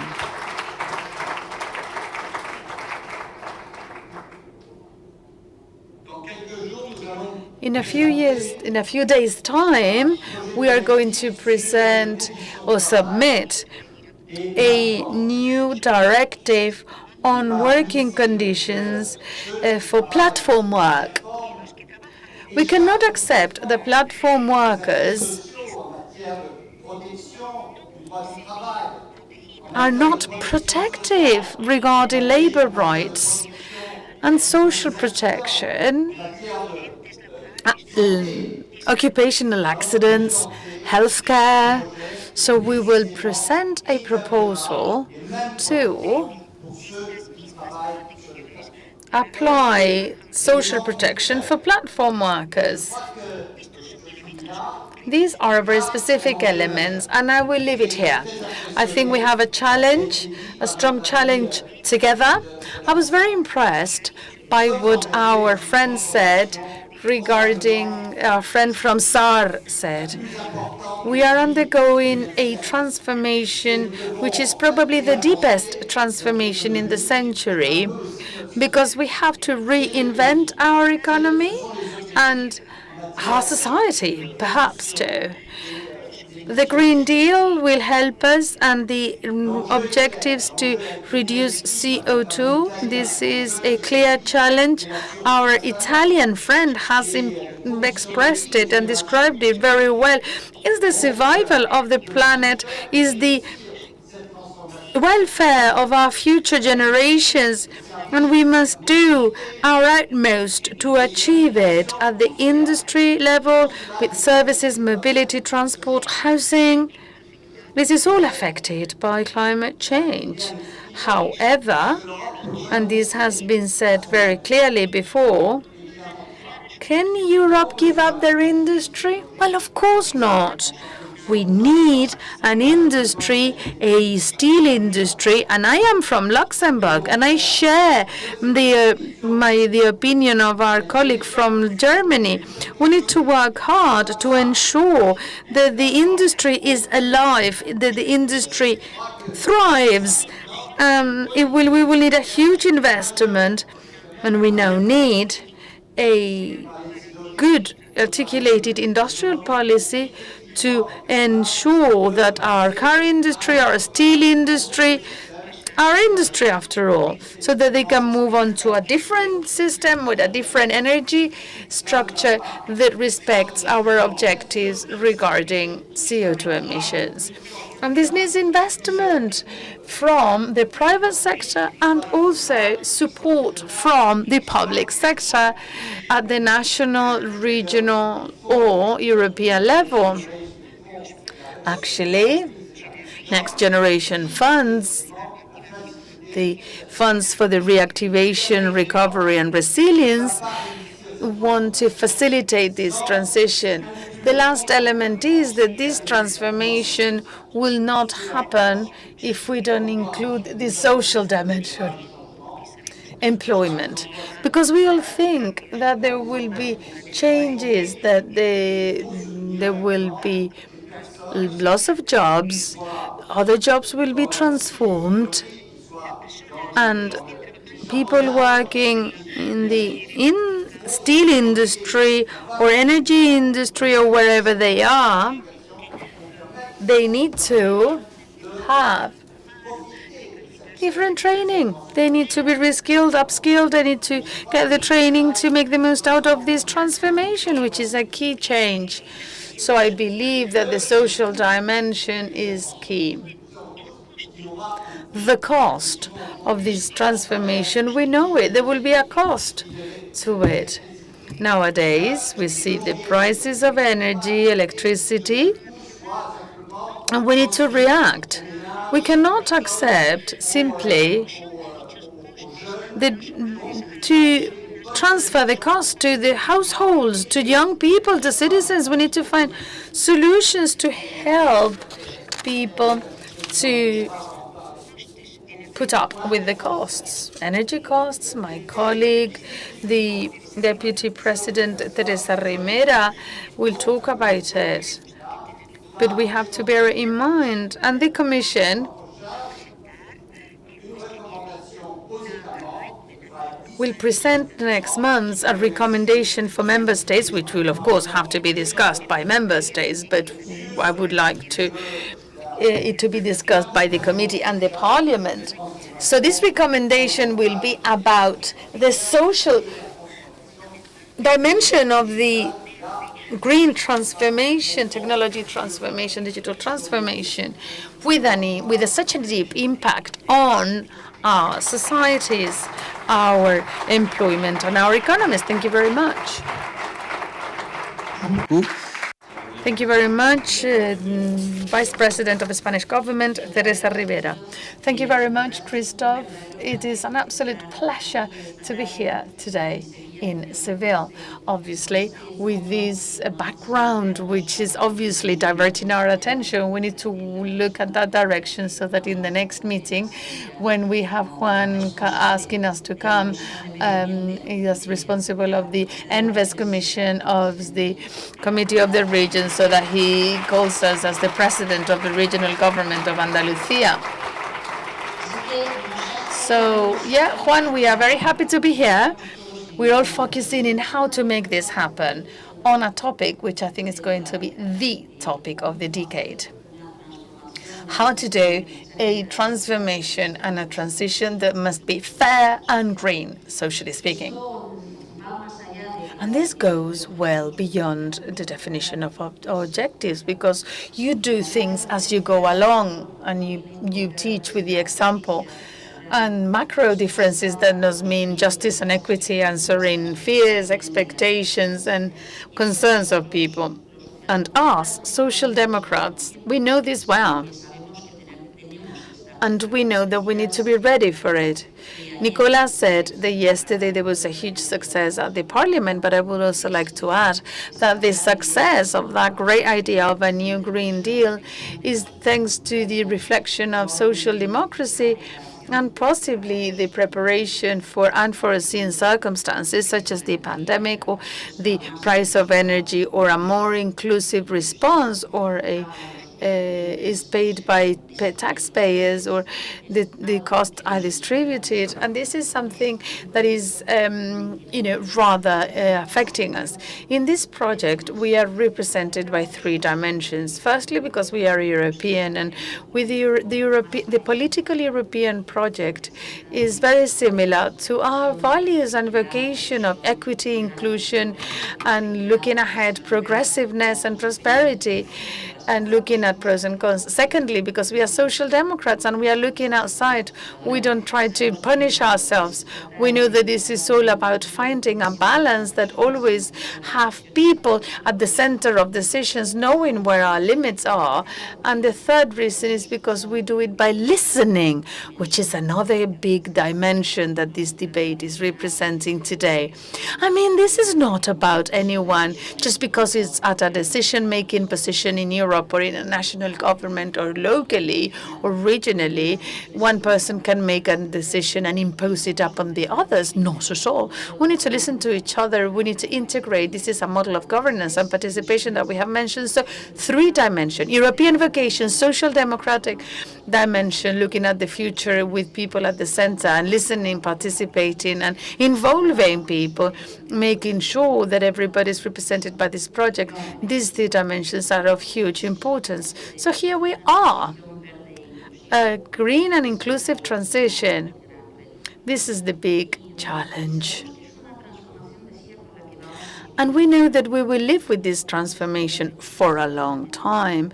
Unfortunately, with this pandemic, it has bursted in our face. We have realized that we are small and interdependent. The global and local scopes are interconnected, that health and the environment are interconnected, that industry and employment are interconnected within the limits and boundaries we have, such as the Mediterranean Sea that is providing us with resources, or pollution and health problems, but also with other dimensions such as employment, training, innovation. This is all interconnected. So mixing this in a cocktail, in a Sudoku game, where you have an interior and exterior dimension with a huge transformation, we're going to transform how we consume and how we produce. How do we gain it with balance? This is not simple. So it's up to us. We need to think about this, and we need to go beyond thinking. You said this earlier, and not because we have a headline, this is going to change reality. The difficult thing is to have a roadmap based on the daily action that allows us to change the reality at the same time. And this is of vital importance. The reality doesn't change unless we have the social support to change it. And social support means that we need social support, flexibility, dialogue, and we need to be sure that along this pathway, everything that comes up that can generate wealth for some at a great cost for others, it doesn't happen. And this is a big difference compared to how we responded to the previous crisis and how we are facing the current crisis. But now we need to outline the new mission. So the discussion around transition has to do with unforeseen facts. And we need to plan things and work for things. And we need to be everybody on the same boat, everybody to be part of the same project. Whenever there is a crisis, there is a risk to people who were well positioned increase dramatically their resources, and people who were badly positioned are neglected, which is also a lesson from a previous crisis that increases inequality, that jeopardizes the recovery because the inequalities have increased. I mean, this cannot happen to us again. Rather, the opposite. We have to pay close attention to the redistribution impact in the transition period, because this is a transformation which is probably the deepest, most intense, and most systemic transformation ever, with a global dimension, but also with a local and regional dimension. And if people lose trust on our capacity to manage the process, if people think that we are going to a model that makes a lot of economic and environmental sense, but it makes no sense for people in the short term, they will not support us. And the problem will get worse. So the interaction between the social and the green sides, it's crystal clear.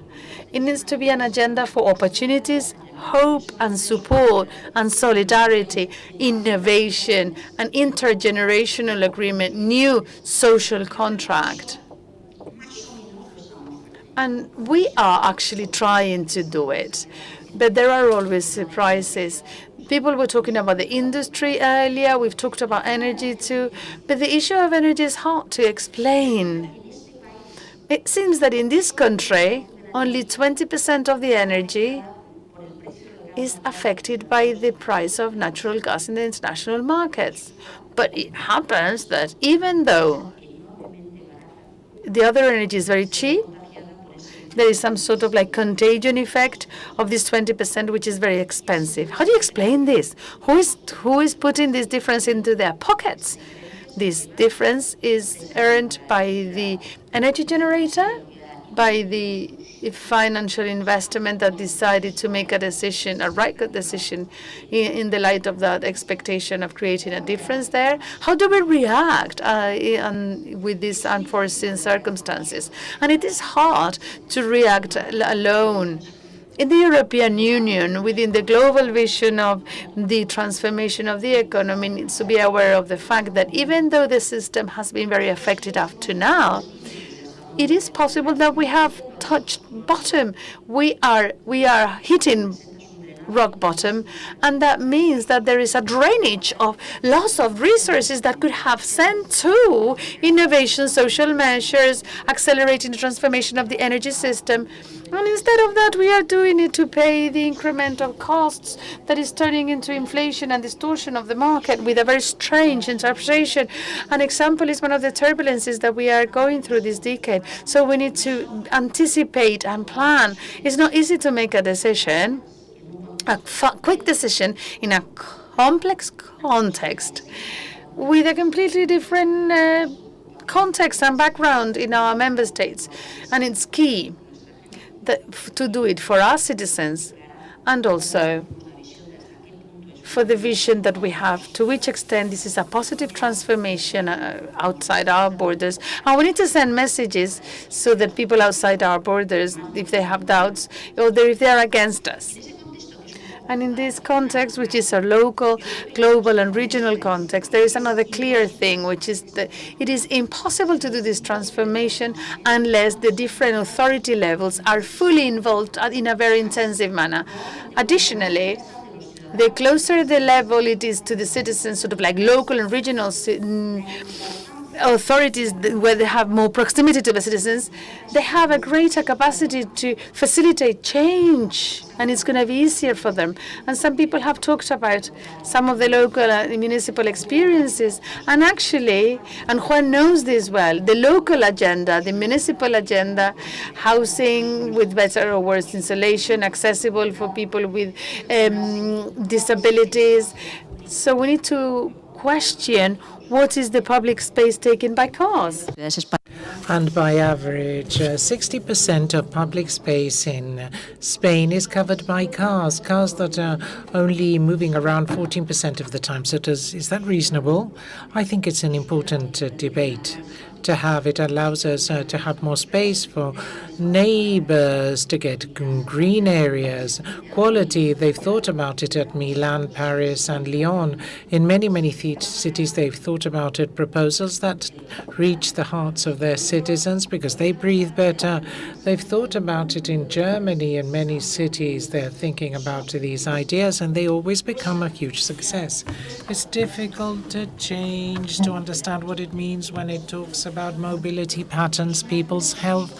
But they are social agendas. It's not about imposing limitations. It is about making visible the agenda for the renovation of buildings. That's important. Comfortable homes, lower energy fees, greater employability, closer jobs. So I think it's a difficult revolution to manage, but which is key. There's one final variable which I believe has been particularly important, and it has only been mentioned at the end of the previous panel. We are already living in a situation, the dramatic changes of climate change. We are coexisting with the tough results of climate change, which are terribly unfair from the point of view for those who have a greater or lesser opportunity of bracing them. We've seen this in the north and south this year with fires and terrible floods, with consequences for health and the life of people, for insurance companies, but also for cities and humbler families which live in areas that are impacted by these situations, but families who have a better income with huge costs. And this, in Seville, we have the Joint Research Center, which allows us to understand and model what we're talking about and the consequences it has for the economy and well-being of people, and why it makes sense to invest in strengthening our ability for resilience and adaptation to climate change. So when we think about what use, industry, proximity investment, what we can do together, what intergenerational pact should be done, we understand why some of the decisions shouldn't be questioned. And we understand how clear that clearly social democratic proposal is a way of investing in the past and the future. Recovery project that one of my colleagues says are not the men in black who are coming, but the men in green coming, proving that the investment makes sense because it is on the right track and aiding a transformation that will produce employment, adaptation, resilience, jobs, and environmental change only if we take into account the situation that we had to fight against, because we're talking about physical and chemical laws and that happen on their own, which are the environmental boundaries within which we operate. It's going to be a very complicated exercise to carry out, and I think that is a flag that has to be held by humankind and forces us to face the real values of the social democratic family, to remember that what is most important for us are people, without forgetting to look in our back mirror. And what we're interested in is in people, despite what we do. That what happened is that emissions have disappeared in 2049. No, we cannot say that this is a question of the market either. It's a question of justice, of people. A problem of a new social contract and a new intergenerational contract. And I think we know quite a bit about this, so we have to learn far more. We needed to be more expressive about it and work on it on a daily basis, because it is worthwhile to give hope, but it's very difficult to do, and there's yet a lot ahead of us to carry out yet about it. Thank you very much for your attention.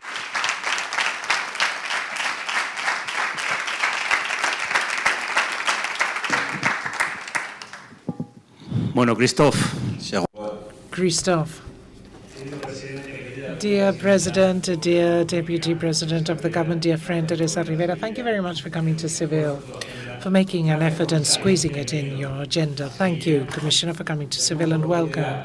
We're going to have the opportunity of reviewing some of the matters that you were talking about in your presentation, because, for example, here in Andalusia and Seville, thanks to everybody, like I said at the beginning, we've had a wonderful opportunity to reflect on a series of topics. I think the debate was worthwhile, Christophe. It's been a very high-level one due to all our speakers, and I think it has focused on the main topics that are being debated from a social, cultural, and economic standpoint in Europe. Social democrats and socialists also are finding them important. I would only just like to add a few more pieces of information as a mayor and a member of the Committee of the Regions.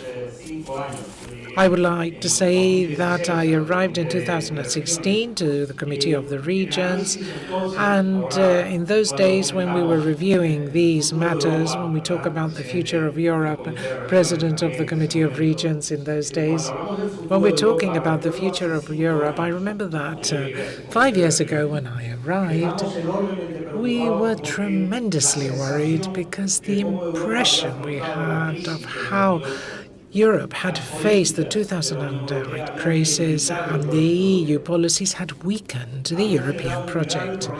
They had produced a problem with trust of European citizens, trust in European institutions.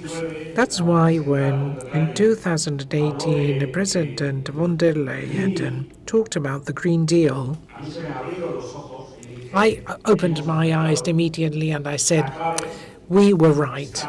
You see, the key is precisely there in the deal itself, in the agreement itself.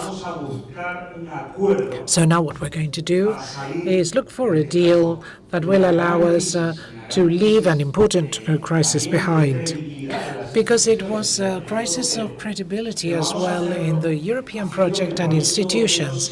But we're going to make this deal ensuring that the European project is useful to carry out the important social, economic, and environmental transformations that Europe requires, and doing so in agreement with the member states of the EU, but most particularly with the EU citizens. So I think that the roadmap of the Green Deal whose greatest success was that it was a wonderful opportunity. And I think I've said this because during the past 2 years, during the pandemic, it has been important for local authorities, which has been our contribution to the future of Europe and hence our trust in the European project.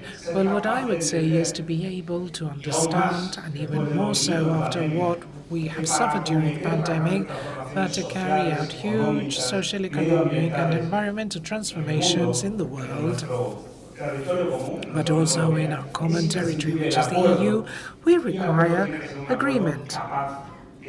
And this agreement has to be of such a nature that it has to convince all the EU, but initially those who need most European policies, those who have less resources, those who expect more from public powers, from governments who are committed with those causes that only have politics and the public sphere to help them. In fact, I do believe the pandemic has insisted on the need of a joint agreed European pact, because, and I want to explain this by making a comparison with the success of Spain in the vaccination campaign. And the result of it was, thanks to the social agreement, was that vaccines were essential for a fair, healthy, and safe recovery. And that's why Spain is spearheading all those countries that can accelerate their recovery and can do it, in this case, in a fairer and more equitable way.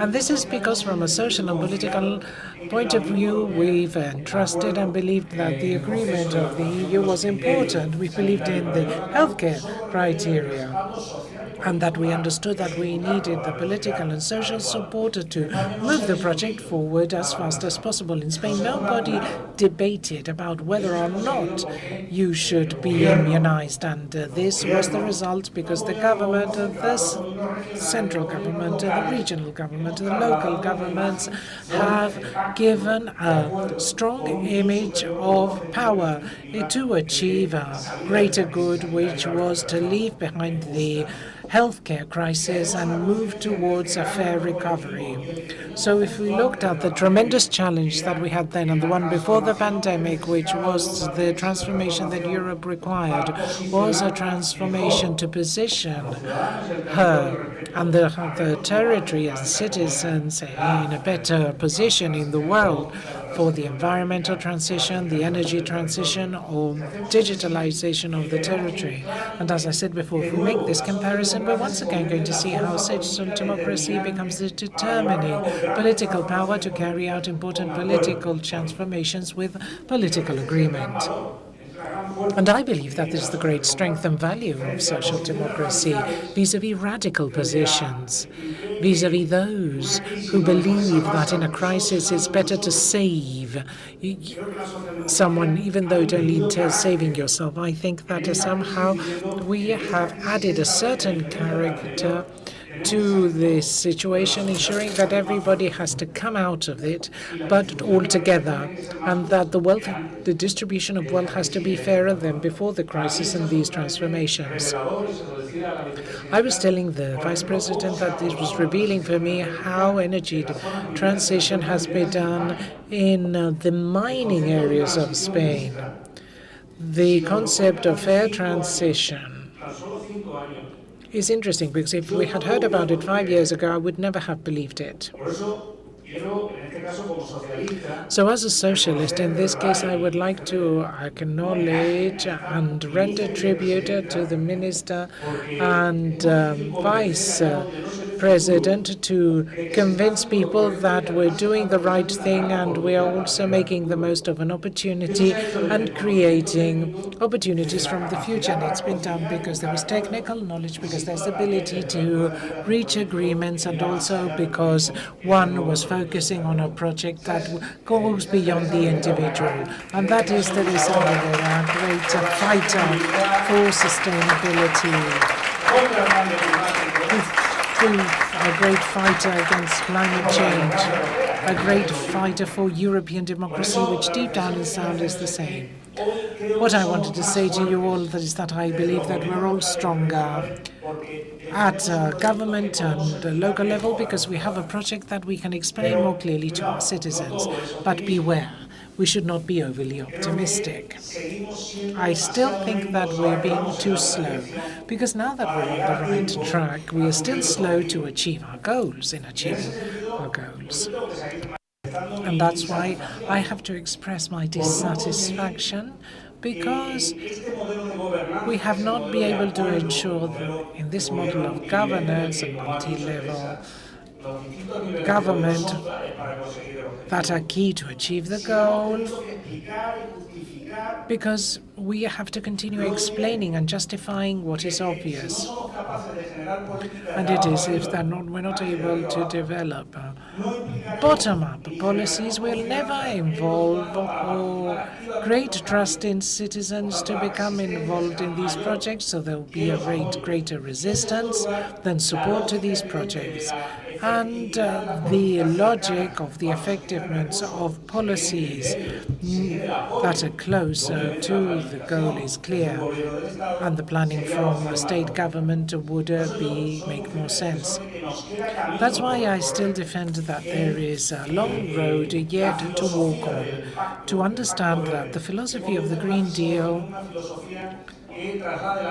becomes a way of turning European governance to governance in local areas. I've had Catatutus say this very often, and I'm worried about recentralizing models, because they are following exactly the opposite path to supporting changes in the territory and to trusting the citizens on that territory. Decentralization towards local or regional governments is far more credible for citizens. As a result, it becomes stronger. Juan, you were saying before how the role of local governments and regional governments is moving forward. And I would have to say, as a mayor, that it's true, because you see, the road towards success is for European citizens. It's important to understand that they have at their level enough resources to make changes. In Seville, throughout the past few years, we've made transforming changes and along the right track. But of course, with a great social rejection and contestation. Remember the bike lanes? The bike lanes were subject to a huge debate and rejected at the beginning, and very much so. But they were the result of betting in the future. There are more than 200 kilometers of cycle lanes in Seville, a city of 700,000. people. And this was done in 2007, 14 years ago. And this is something that is fully consolidated today. So Qatar, the road towards your goal is like that, and you have to persevere. And today in 2021, however, we have problems to still convince our citizens that we have to change our urban area and to pedestrianize different areas, restructuring traffic, making it occupy less public space, and being able to invest into a greener city, a renaturalized city with more trees, more promenades and ways to walk around. And we have ambition projects to pedestrianize, to add nature, a natural touch to certain areas which are rejected until they are enjoyed. But for who makes that decision, it is a wearing process. So I think that this is an opportunity for Europe. I think it's an opportunity for the territory, and it is significantly different to the approach that we have taken in the past. I think that social democracy is becoming increasingly stronger today, and we're going to have a wonderful test lab in Germany to see what's going to happen with green and social democrat policies. I'm sure this is going to be a huge success and an example for the rest of Europe. And I also believe that they have known how to approach great crises in different ways. And I would like to conclude by saying the following. Christophe, you said that your housing sustainability were two important concepts. In 2012, I was a councillor already in the City Council of Seville. I wasn't a mayor yet. I was a member of the Senate then. And I was the representative of the Socialist Party in the drafting of a conservative law of the Conservative Party. And I was defending on the renovation of buildings to have powerful jobs. In 2012, huge crisis, remember that, and unemployment rates that was particularly high in Europe. And after the real estate bubble burst and there was huge speculation of land, a similar plan had been developed for energy renovation in buildings, and the right-wing government didn't even consider it because it meant